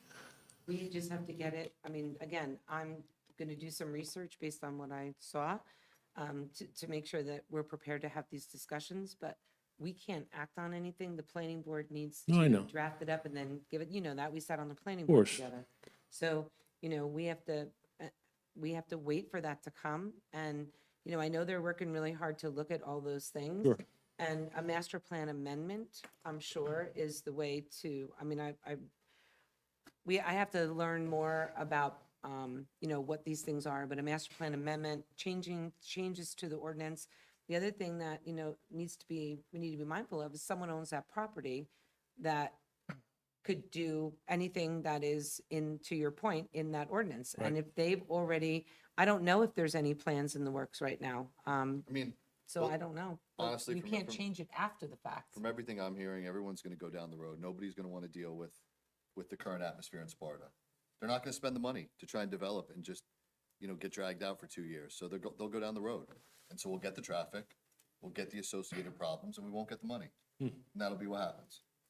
Well, just my promise, my last point, as the sense of the timing. I was at the planning board last week or this week, whenever it was, and they approved the expansion of the medical building, which will add like 30% to the flow of traffic on 15. So while we're all talking about controlling sprawl, they just, I don't know what the right word is, just innocently said, okay, you got it pre-approved. So with just like that, roughly, I mean, if they're going to, You're talking about 30% of the traffic coming out of Yes. that facility right now. whatever's coming out now, let's say is 100, it's going to be 130 or something like that. But in any event, it's going to be significant, and you were there, Dean, right? Yeah, I don't think it was innocently approved. So this was a plan that was approved a couple years ago. So they had rights to build a Yeah. two-story building, a little larger. This was an amended site plan they came back with to make it a one-story building, a little smaller, reduce the parking. So during the discussions, we talked about impervious service changes and signage changes, things like that. But they already had rights to develop a two-story building there. So, Right, I remember yeah, that. so this was there's a lot of compromising going on if you're. I don't mean actually in a critical way. I'm just, Yeah, I don't know yeah. what the right word is, but my point is that we can be overcome by our own regulations and everything else. Maybe, I don't know what's in place for the cornfield, but if we're going to make some changes that come in effect before there's a development, we got a short window to do it. That's my only Yeah, point. agreed. Thank you very much. And I think whatever uses that they come up with, I know the planning board will identify the use, identify what comes with that use? What is the expected traffic? What's the expected environmental cost? And they'll balance it. They'll figure out if for every given use is a given cost. What does that cost? What is the town willing to bear? And that's an issue that they'll wrestle with. And I think, come up with. If they want to change the uses in there, they'll have to explain to us why they want that use. They'll have to answer probably my concerns, I think Councilman Hertzberg's concern about, well, what's going to be the economic generation for that given use, right? Because, I mean, he is correct that we do have a limited amount of economically developable space here. Sure. But we can decide on how to do that. We just had a presentation about the economic benefits of tourism. Tourism has a lot less, balancing of congestion, et cetera. And so there's uses that can generate income. And, with the farmers, et cetera, what is it that they can use to help our farmers so that can, one, help them and also generate revenue? These are all kind of issues that they can look at. But I don't think it's a sort of zero-sum game where it's, well, we either have, sprawl or we have nothing. I think we have a very talented group of people in this town who can come up with solutions that balance that. And I think that we have a planning board that will do it. We have council people with a lot of experience who are willing to weigh in. And I'm confident that we will reach a fair compromise, because that not everyone's going to get what they want. The tree huggers aren't going to get what they want, and the bill people aren't going to get what they want. Totally agree. I just don't want us to be overcome by events. That's, if we're going to control it, we got to start taking control a little stronger, I think. And Mike, the other thing, and again, if you want to reach out to me, I'm happy to sit with you and me about the other things as Okay. well. But the other thing to keep in mind is, in the change to the ordinance that the planning board and then the council approved last year, we also now require a cover sheet that goes with it that forces the developer to give a lot of different information. And that information you can find in the revised ordinance, the impact statements and all of that kind of stuff, rather than getting it later, rather than waiting and waiting. Got you. What is the value of the community? What's the expected generation? What's the expected traffic? How many people? It's like a spreadsheet, if you will, of critical information that is going to help the boards, the community, and everyone better understand quicker in the hearings than waiting to get to all these different topics down the road. So I think that's going to be a huge help as well. So, okay? Yeah, by the way, I think, Josh, you know Tammy, you've worked with her. I happened to work with her in the past. She is a ball of fire. Yes. Man, if you do some of the things with her, you'll get a really good result. So, yeah, she's very good. Thank you very much. Thank you. Thank you. Anyone else from the public?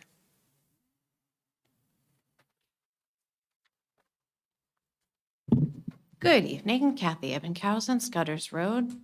I wanted to call attention to something that has shown up in our town this week, and that is graffiti. I don't know if anyone's noticed this, but I have two questions about it. One, is it a crime? And perhaps that's for you, Chief. And two, what are we going to do about it, if we can do anything about it, since it is a county road? Are you talking about the old Exxon station? No, right in front of West Mountain. I believe there are multiple places where it has shown up I've this seen week. the same insignia, 3 places in 2 different towns. Okay, my question is I could answer it specific if you to the want. blight on our town, but it's interesting to know that it's other towns as well. Yes. Yes, so obviously we're familiar with the graffiti on Main Street, right in front of West Mountain Road. Supposedly a witness had said that it was children in the area, juveniles in the area. Unfortunately, we did not encounter them. We are investigating, and we did speak with the county about removing the graffiti, I believe, every day since then. And my lieutenant back there is working with them to get that corrected, and also the graffiti on the gas station too, on the property owner, or if it's bank owned, we're not sure, but we're definitely looking into that. Our patrols are out, putting miles on cars every night. Just can't always be in the right place at the right time, and yes, it is a crime. Depending upon the situation, if actors are caught, if they are juveniles, whether they would be charged or not, depends on the situation. But totally unacceptable. We are aware of it and working on 100% getting it removed. Awesome, thank you. Thank you. Anyone else from the public? Adrian Meerman, 12 Brook Drive. I have a practical question for Mr. Rome. In the planning board this spring, there's been talk about money for a master plan revision. I'm just wondering if the money is actually available in the township budget or coffers to start such a master plan Once the revision. budget's adopted tonight, we will put an ordinance in place at the next meeting for the revision of master plan. Usually when you revise your master plan, it's done what's what they call a special emergency, and you can spread the cost out over a 5-year period. So that is what we'll have to do once the budget is finally adopted tonight. So then the money will be available to start and complete the process. Yes. Yeah. All right, that was my question. Thank you. Thank you. Anyone else? Okay. Will the deputy mayor, will you please read or offer a motion to approve the expenditures for the past period? I make a motion that we approve the bill list totals by fund dated June 13th, 2023 for the grand total amount of $605,746.82. Thank you. May I have a second? I'll second the motion. Okay, any discussion or questions or comment on the expenditures? Hearing none, all those in favor of approving those expenditures, say aye. Aye. Any opposed or abstain? Right, the expenditures are approved. We have no ordinances that are being introduced tonight. We have one ordinance that is being heard for hearing, and will the clerk please read the title of ordinance 23-11? An ordinance amending Article 3, Meetings of Township Council, Section 2-3.2, regular meetings of the municipal code of the Township of Sparta. Thank you. May I have a motion to accept that ordinance as introduced? I'll make a motion to accept that ordinance 23-11 as introduced. Thank you. May I have a second? Second. Thank you. Are there any discussion or comment or questions? Hearing none, will the clerk please call a roll call vote? Councilman Blumetti, Yes. Councilman Hertzberg, Yes. Deputy Mayor Clark, Yes. Councilwoman Quinn, Yes. Mayor Chiarello. Yes, the ordinance has passed. At this time, Just for the public, when will meetings, does this mean now the next meeting for town council will begin at 7 PM? no, July 11th. but there's a 20-day period. Okay. So the So- next, sorry, go ahead. When will it take effect, just so people know when it moves to 7 o'clock? July. It would be the first meeting in July. Okay. So July 11th, it will start at 7 PM, but until that time, we'll continue at 7:30. That is correct. Okay, there are there are 7 resolutions up for a vote. Is there anyone from the public that has any questions or comments on resolutions 9-1 through 9-7? Seeing none, are there, so we can take this in pieces. Does any member of the council want to carve out any specific resolution for a discussion? We can vote on the balance? I'd like to carve out 9-7, please. Okay, any other resolutions? Actually, Sam, should we carve out 9-4 for a special vote, or is not necessary? The budget We resolution? probably should. Yeah, I think so too. Okay, so at this time, I'd like to, I'm sorry? 9-4 is a hearing. So, It's a- I mean, I'm saying, I think it requires to be carved out anyway because it needs its own comment. Right. Okay. Okay, thanks. So at this time, let's take 9-1 through 9-3. May I have a motion to approve resolutions 9-1 and through 9-3? I'll make a motion to approve resolutions 9-1 through 9-3. Thank you. May I have a second? I'll second the motion. Thank you. Any comments or questions on resolutions 9-1 through 9-3? Okay, all those in favor of approving resolutions 9-1 through 9-3, say aye. Aye. Any opposed or abstain? Okay, those resolutions are approved. May I have a motion to approve resolution 9-4, the adoption of our 2023 municipal budget? I'll make a motion that we adopt Resolution 9-4, the 2023 municipal budget. Thank you. May I have a second? I'll second it. Thank you. Any comments or questions? Any discussion? Hearing none, may I have a roll call vote, please, on 9-4? Councilman Blumetti, Yes. Councilman Hertzberg, Yes. Deputy Mayor Clark, Yes. Councilwoman Quinn, Yes. Mayor Chiarello. Yes, that budget has been approved, or the resolution has been approved. May I have a motion to accept resolutions 9-5 and 9-6? I make a motion to approve resolutions 9-5 and 9-6. Thank you. May I have a second? I'll second the motion. Thank you. Any questions or debate on those two resolutions? Hearing none, all those in favor of approving those resolutions 9-5 and 9-6, say aye. Aye. Any opposed or abstain? Okay, those resolutions are approved. May I have a motion to approve resolution 9-7? So moved. I'll second. Thank you, and we have a second. Are there any questions or comments on 9-7? Yes, I have some comments. So first, to start off, I'm fully 100% in support of our brave police force and all first responders. So I want to be clear on that so there's no misinterpretation by anyone. My outstanding questions and concerns about this are the nature of those is financial and the legality. This resolution was added last minute to yesterday. We didn't receive an updated CBA until today. In my mind, there are still a few unanswered questions that I believe require an executive session to discuss and clarify and resolve. And again, I fully support the members of our police and would encourage an executive session to happen as soon as possible to resolve any last questions. And that doesn't mean waiting 2 weeks necessarily. It means as soon as possible, because I know this is a critical matter that needs to be resolved as soon as possible. I know it's been some time since the original discussions had started. I can't get into any question about the contents of the CBA. I do, for example, have a question about the process. And I raised this, I think it was 2 meetings ago when this first came up. And for example, around the process of how this came about, my understanding is that the prior interim town manager and chief, in his dual role, did not recuse himself from these negotiations, and he played a key role in these on both sides of the table.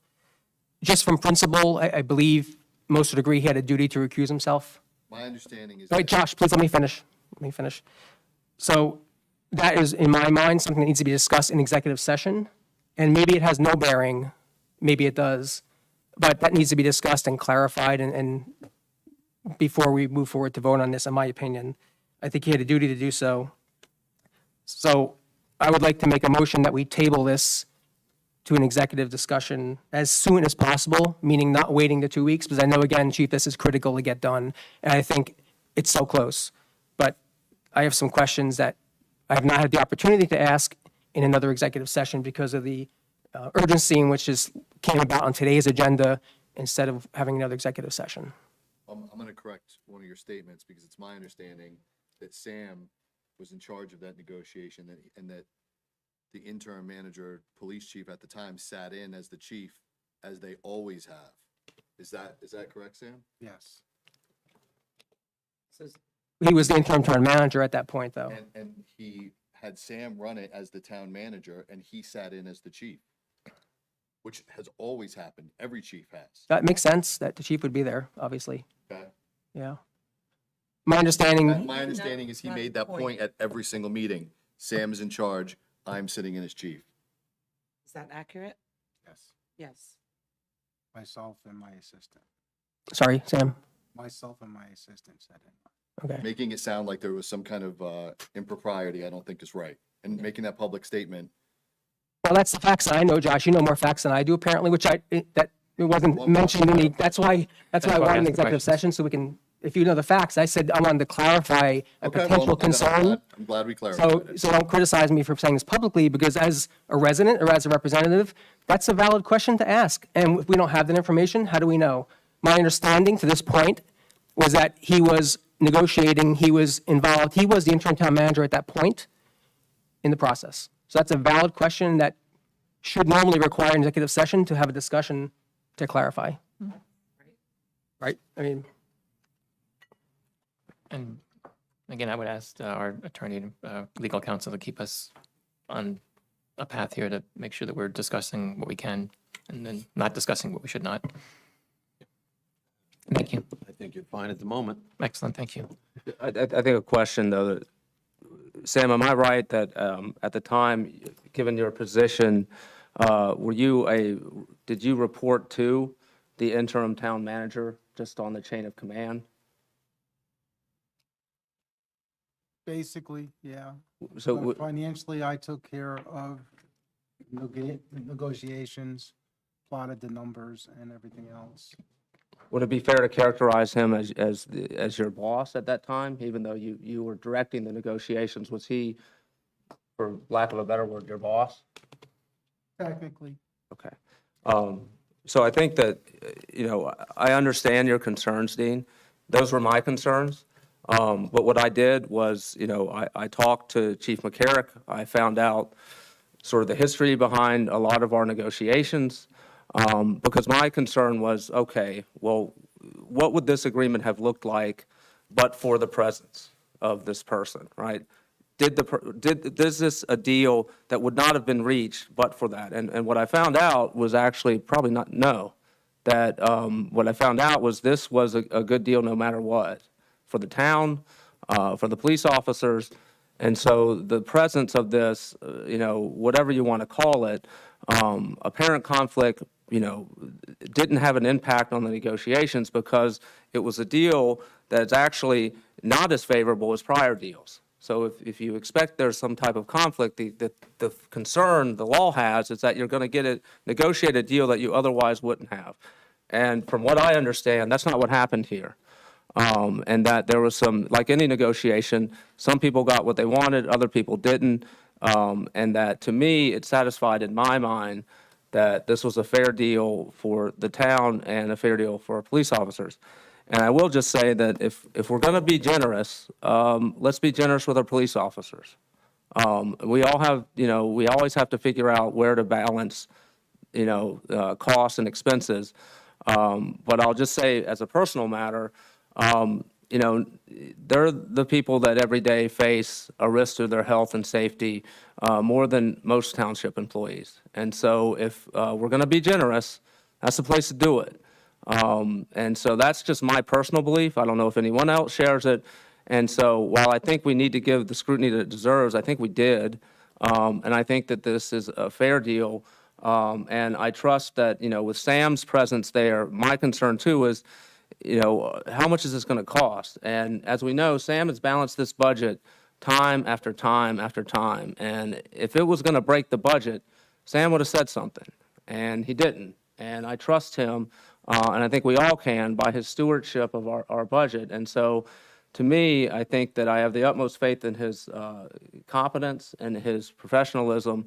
And, I think maybe going forward, when 4 years from now, it will be helpful to say, hey, we want these changes to this contract. This is what it's going to cost. This is why we want it, et cetera. That will be a very helpful tidbit of information. And I know that there's people on this council, me included, who are coming in this kind of midstream. And so we're trying to play catch up and also do our due diligence and to share, Councilman Blumetti's, prefatory statements, which is please don't misinterpret scrutiny for criticism. That's not what it is. We all have a job to do here.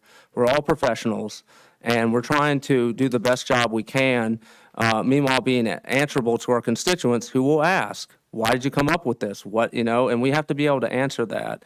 And I think that's just what, Councilman Blumetti is trying to do here. But for me, I would say that I have the information I need. I think this is a good contract. Like anything, it's a negotiation between benefits and salary and what's best. And I think that the rank and file, although this is for superior officers, they have a similar contract. This wasn't a situation of, helping the superior officers at the detriment of the rank and file. They all got something. They all got something taken away, like any negotiation. So thank you. And actually, at this point, I'm going to interrupt, and I apologize for probably not following the protocols properly. There was a motion to table the discussion. We subsequently had quite a lively discussion. So I'm going to pause the discussion right there. And there was a motion to table this discussion. And it was asked, and I would like to ask if there is a second for that motion. Yeah, but that. Right. Yeah. So I will second the motion to table discussion. Is there any questions on that, tabling the discussion? Okay, so with no questions, all those, actually, let's have a roll call to table this discussion for an executive session. Councilman Blumetti, Yes. Councilman Hertzberg, No. Deputy Mayor Clark, No. Councilwoman Quinn, No. Mayor Chiarello. No. So thank you. So now we can proceed with the discussion and the debate for Resolution 9-7. Anyone have anything else to offer? I would like to add one more comment, just to make sure people know that where my heart is. Without getting specific, my first comment, when we've been discussing this, my first thing that called out in my head when I read this was a safety device, increasing the frequency and increasing the availability of a key life-saving safety device and making sure that it was not generous enough. That was my first and foremost thought when I reviewed that, and that's what I said to all of us. So just to be clear where my heart is. Thank you for offering that. Anyone else have anything to discuss or add to discussion of Resolution 9-7? So I just want to make sure, so Chief, you had the chance to review the contract comparatively against the MOU, the most recent copy, everything is good. The union's fine with it, everyone's fine with it. Obviously, we know that the CFO is fine with it, the attorney's fine with it. I just want to double check to make sure you've seen it and everyone's on board. The last contract that we received from Mr. Ryan's office for the Superior Officers Association, which was initialed by Lieutenant Carberry and sent back to Mr. Ryan's office on May 11th, is what we are good with. On May 11th, which was sent back to his office. So this is the most recent That is indeed, that's what you. contract. This is That the, is what we agreed on. Okay, and What this the is Superior the Officers agreed on. agreement that we are voting on today. okay. I'm just asking because I know there's been multiple versions and I just want to make sure that we are That's in accordance Yeah, with it's an important, thank you the for bringing that MOU up. that was in alignment with the MOU. passed in November of Okay, 22. Okay, any other discussion or comment? no. Thank you. May I have a roll call vote, please, on this Resolution 9-7? Councilman Blumetti, Abstain. Councilman Hertzberg, Yes. Deputy Mayor Clark, Yes. Councilwoman Quinn, Yes. Mayor Chiarello. Yes, the resolution is passed. At this time, I would like to ask if anyone has any council liaison updates to offer. I'll start with Councilwoman Quinn. So, just to bring everyone's attention to two things, the manager touched on one, which is Sparta Township's first ever open mic night, which is scheduled at Dykstra Park on June 29th. And also the rec department has opened up a new archery program. So highly, if anyone is interested in that, please go out to the Sparta website and you can see the information about the archery program out there. It's brand new. And also the kayak club is starting soon. So all of that information can be found on the recreation website. The seniors aren't meeting until next week. And also the Municipal Alliance, I think I brought this up last time, we had to redirect funding because Project Graduation ended up being canceled. So we did redirect those funds and we took $500 and put it towards the Unified Sports Special Olympics program at the high school. We took $500 and contributed it to the LEAD program and LEAD Day, more specifically. And we gave an additional $500 to the Sparta Senior Citizen Special Olympic event coming up at the end of the month. So that was where the money was redistributed. The monies need to be used, the funding year is June through June. So we needed to be able to move quickly. I do have a sad note with regard to the Municipal Alliance, and that is that Matt Putz is moving and will not be a resident of Sparta Township. So he will be resigning from the Municipal Alliance. So we're going to have a spot open. If anyone is interested, please put your application in. That is actually on the menu. So I also am going to be looking at past applicants. So Roxanne, if you could just make sure that I have the most current version. I just want to go back because I know we keep applications for 2 years. So I want to make sure that we're being inclusive of everyone that might have been interested in serving before. And just so you know, the archery program is already done for this summer. It's full? Fortunately. Well, it's already, it's last session is in 2 days. You have I to just send got out an form. email saying to sign up. I believe there's another one in August. Maybe they added it. because Maybe it was so great that they ordered. Saw a couple different ones over. Because the it was summer. for adults too, right? I'm not hallucinating. Okay, so if you're interested in archery, I recommend that you go out to spartanj.org or call the rec department directly. I'm pretty sure I just got one that said, that's what's. Archery camp. They actually had archery classes for kids and this is Okay. archery camp. So archery camp. Okay, so I'm not going completely crazy. Nope. In August. Okay. So yeah, if you're interested, please go out there. And that's something that's really big in the schools right now as well. The kids in the elementary national schools. championship, Right. I mean, first year. that's amazing. So, Yeah. all right, so that's it for my liaison reports, Mayor. Excellent, thank you. Councilman Hertzberg? I have none. Thank you. Deputy Mayor Clark? Nothing to report. Thank you. Councilman Blumenty? I have an update from the Environmental Commission. Number one, the commission received its second grant, this one from Sustainable New Jersey. It's the Green Business Grant to begin identifying and promoting Sparta businesses meeting certain sustainable business practices. Second is the Environmental Commission sent follow-up questions and as a response to the NJDEP Fish and Wildlife.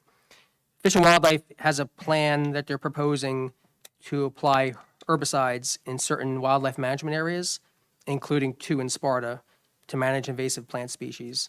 So the Environmental Commission sent in some questions to get further information about that. That was part of the problem that I had with what they were doing on that farm. The herbicides? Forcing it. Yeah, yeah. Luckily, the Supreme Court just had a ruling protecting homeowners and landowners from that kind of government overreach.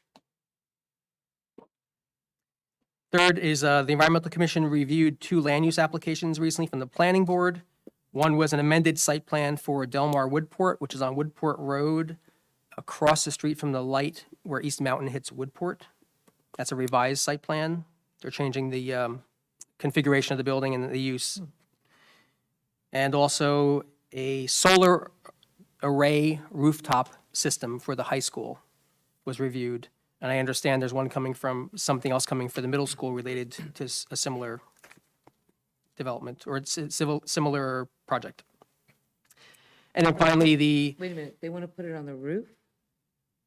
it's a Of the done, high school? it's pretty much a done deal. High Yeah. schools, this isn't like the county thing where they were forcing No, I it. know, but the high school was against it last time and, Well, they were against somebody forcing it okay, without their control and okay. I Yeah, want to make sure that that this is not being shoved they down didn't their get the throat. benefits of it. That was the county project. Okay. yeah. I believe it's pretty much ready to go. They're just doing a final review. And then finally, the Environmental Commission is finalizing its annual report for delivery to the council. Thank you. Can you, how can we get the information on what the benchmarks are for the sustainable businesses to be able to apply for that grant? Well, we have the grant already. The grant is to the EC, it's $2,000 to implement a program to recognize businesses. So the businesses won't get money, the businesses will get recognition, is my understanding. But the grant money has to be used towards recognizing sustainable Were the businesses. benchmarks set by the, I where's the don't, grant money coming from, the state? Sustainable New Jersey. Okay. So, yeah, so it's Are you setting the benchmarks or did they set the benchmarks? it's going to be based on standards, I think, yeah. That's what I'm asking. Who set the standards? I don't know yet. Yeah, I'm not familiar with it. That's it. Thank you. Okay, thank you. The Cultural Affairs Committee met last week. I have nothing really more to add. The lineups are set. First event is, I think, in a couple of weeks. Library Board is meeting next Wednesday. The Health Committee meeting met last week, 2 weeks ago. Nothing really remarkable to report other than there's a lot of information that we've been posting on our Sparta Township website. So they've been sending us a lot of information on programs, and anybody that's a good place to launch from in case you have any questions about any health programs that you're interested in. And Yeah, and the other thing I'll mention is that, as we just learned, there's an opening on the Municipal Alliance Committee. There's also two other committees that we're now looking for applicants, the Business Development Committee and the Revolution NJ 250 Committee. So if you're interested in that or want to get the word out. And that's all I have for my council liaison updates. I have no unfinished business that I'm aware of to carry forward, so we'll move into new business. Start with Councilman Blumetti. Any new business? Yeah, I have one item. It's more of a question and to see if it's, if I can ask the town manager if it's on our radar. So I believe it might be. So New Jersey DEP has a grant available for Tier A, MS4 stormwater management, so it's a stormwater grant program. And it's basically available to every municipality. I think our maximum is $25,000.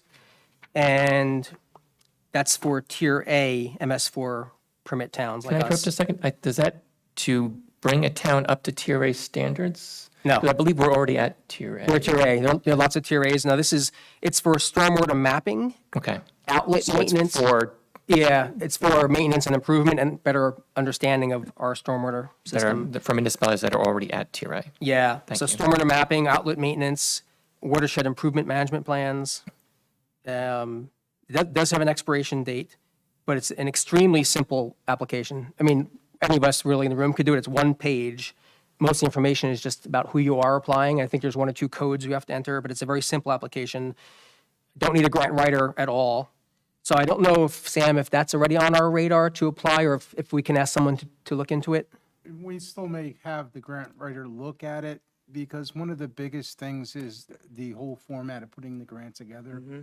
So we want to try to keep it uniform so that most of our applications match and there's no inconsistency from one to the next. Yeah. So- It's literally, it's a one-page PDF from NJDEP with spaces to fill out the township name, the county, a couple of facts about the town. It's not a proposal that has to be submitted, actually. Well, yeah, What is your name? What is basically your the facts, quest? though, again, we want to keep our facts straight. Sure. So yeah. we want to, again, when we're doing these grants, you want to try to keep them as uniform as possible. All the, so let the professional that's beginning our grants continue to do that. So if we can get the application, we'll send it on to our grant writer and let them run with it. Okay. Would you like me to forward it to you, or information on it, or Yeah, what's the you can best way? forward it to me and also forward it to Michelle. Okay. And we'll take care of it. All right, thanks. Any other That's all I have. All right, thank you. Deputy Mayor Clark? No new business. Thank you. Councilman Hertzberg? None. Thank you. Councilwoman Quinn? For unfinished business, yes. So I wanted to thank the VFW for a great job with the Memorial Day Parade, and again, thank Jim Zepp and the staff at DPW Parks and Parks as well for hanging up all of our banners in time. And I think it looked really great in Lake Mohawk and the plaza where they've been extended, the banners have been extended this year to have the Memorial Day Parade come through where the banners were hanging.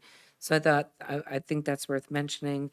Also, just to clarify again, Roxanne, if you could please make sure that the volunteer form is updated to make sure that when people go out there, and if not, there should be a box called Other, where they have the ability to type in, so that if we have this problem in the future, and we don't need a specific addition to the form.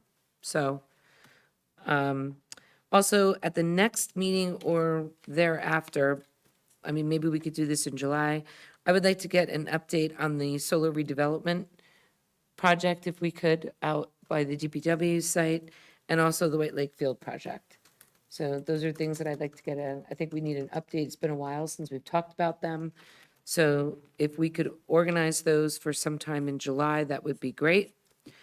And I wanted to also thank Councilman Hertzberg for passing along to me an application to be able to sign up for the very first year for the Ruck Up for the Regiment in the parade. So I was really proud to generate funds for that worthy cause and look forward to doing it again in the future. So thank Being you. part of it, I appreciate that. Absolutely. That's it for me. Excellent, thanks. I'll give a quick update on the township manager search. We had an application that ran for the duration of May. After that had ended, we had gathered about 20 applications in all, of which about 6, 7 in that range were deemed like the Tier A candidates. And we're in the process of vetting those Tier A candidates, the references and whatnot.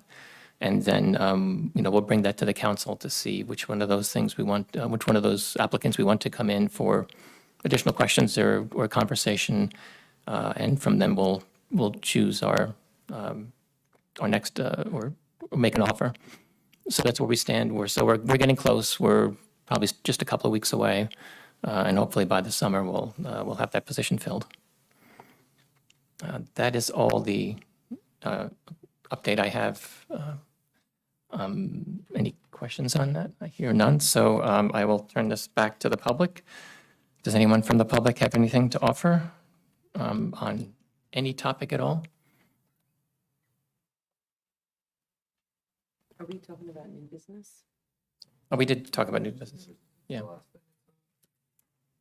I have new Oh, business. okay, I'm sorry. Let him speak, and then I have new business. Mike Devine, one fast question. Is the job description for the manager on the website, or is that available to the public? That's a good Available- question. Is it on our website? Available on the League of Municipalities website. That's where it was advertised. It ran for the month of May, so I don't believe it's still there, but I thought it was going to be on our website, but I'm not sure. No, we're not. That's information that we can get to you if you'd like, so. I'd really like to Yeah. see it. Do you plan to do like a subset of you do interviews? Is that what you're going to do? There will probably be a number of that candidates from that A list, the higher tier list that we will interview, yes. You establish consensus questions to ask? We did last time. Sure. I don't know if we've gone to that point yet where it's that formal of, these are the standard questions, but Okay. I think in the past, again, we were retaining the services of Mr. Levinson, again, to help us solicit a manager at this time. In the past, when we did it about 10 years ago, he handled all of the questions that were asked so that everything was uniform and Oh, good. you've got, it's what we're paying him for. straight answers from every person to easily weigh. Perfect. Yep, he'll definitely consolidate those and present it to us in a digestible manner. Thanks. Thanks. Councilwoman Quinn, you said you had something else to offer? Yes, so first and foremost, I want to recognize that yesterday was Women's Veterans Day. So I want to just recognize that and thank all of the women that are in the military, serving in the military, or who have served in the military. Thank them all for their service as well. Additionally, I wanted to get an update on doxo.com. So apparently, and so the email went out to everyone in the township on Friday night that there's I guess a scam, a scam front end taking payments. And I got the notification on Friday night like everyone else did, but I just want to make sure, what safeguards are we putting in place? What does this mean? What's the impact? What happened? Who is this place? So does anyone have any update on that? Basically, we did put out a blast on the township website as well as on the Rover system, not Rover, Great. Brave system. Just to say that, look, no solicitation for your taxes will be coming from the township itself. Right. Please only pay your taxes to the tax collector directly, something to that effect. We're not going to solicit out to a third-party company to collect our taxes. So can we is this illegal what this, I mean, it sounds illegal what this place is doing. So is there a way to shut them down so that they can't? I mean, maybe that's being a little bit naive, but going to residents, saying you're someone and trying to get people to pay you when you're clearly not that someone, sounds to me like it would be illegal. I'll talk with Mr. Dempsey more Okay. tomorrow as far as following it out, but even help you if you want. if the local media, yeah, absolutely, that would be great. I put out because an article already, and I got a response back from Doxo. State your name and address, please. Benny Derrick's happened to Sparta. You want me to wait till public comment? I can do that. I was just going to help Chris. That's okay, no, please help. Okay.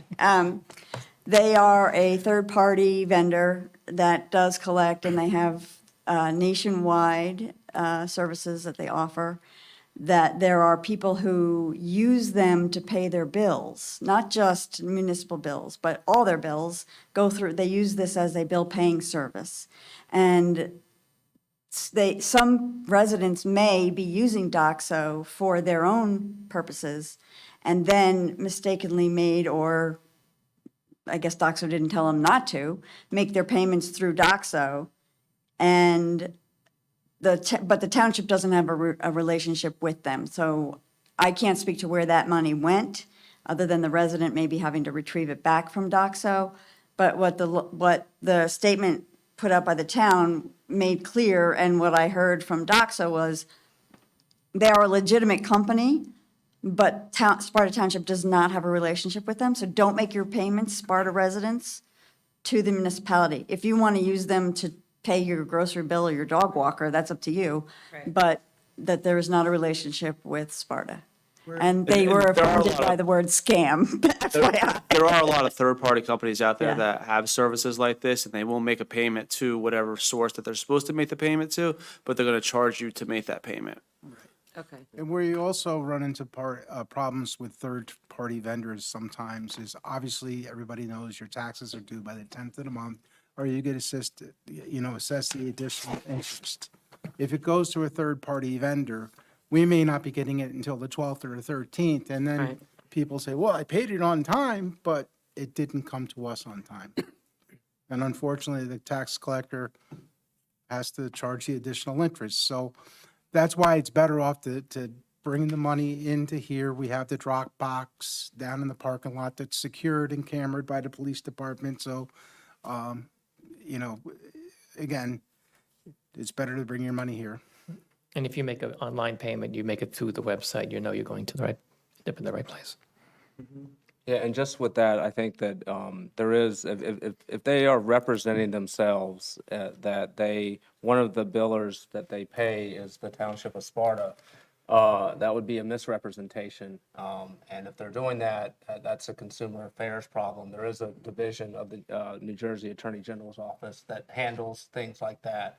And so if we have a third party representing itself, that it's collecting bills on behalf of the Township of Sparta, that would be a blatant misrepresentation that I think the folks in the Attorney General's office would be interested in hearing from us. So, and particularly if people have paid it, and now the company is saying, well, I don't know what happened to your money. So if that's happened, I encourage, the people of Sparta to let us know, and then you can, and then we can take appropriate action. Thank you. Counsel, I believe our Detective Bureau is already looking into that Fantastic. portion of it. Thank you. And if I may add Don't one call thing, Us, don't call us, call you. correct. Yep. Call Let's be clear. the police department. Right. If I could add one thing, just in reference to the National Gun Violence Awareness Month, I know the group had spoke about inheritance of weapons or safety. If you have questions about weapons, if you inherit weapons, you don't want them, what do you do with them? If there's other weapons that you have now that you don't want, please contact us. We could provide you with that information and resources on what you could do with those in a safe manner. So please contact us if anybody has any questions in reference to that. I was looking at their website, and maybe what we could do is look at it and post it in the Healthy Matters. We have a section of the Health Corner as well, and maybe we could put it there. We just are starting an entire section for children and related things. So I think it would be good for us to take a look at it, discuss it with Steve, and see if maybe we can't get it some good real estate on that page. The site itself is all about just safe storage and whatnot. And also with the handling. gun locks, I know we have given them out in the past. I'm going to check on that tomorrow to see if we still have some. If not, we will get some and advertise that we do have them. That'd be great. Thank you. I think one of the two speakers, I'm not sure if it was Patty Rivas or the other lady, mentioned that they have a educational presentation on gun storage safety, I believe. I'm not sure if that's only a presentation or if it's something that could be posted somewhere on our website as well. I can follow up. That's a good point, thanks. Anyone else from the public have anything to offer?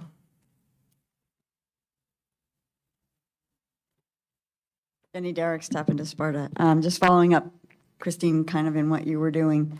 I'm following up on the sanitary sewer feasibility study, which was commissioned in November of '21. I had opened the document and was given the information that it was only in draft form and had not yet been adopted. We paid for it. It was apparently done because it was in draft form. So do we know where it is?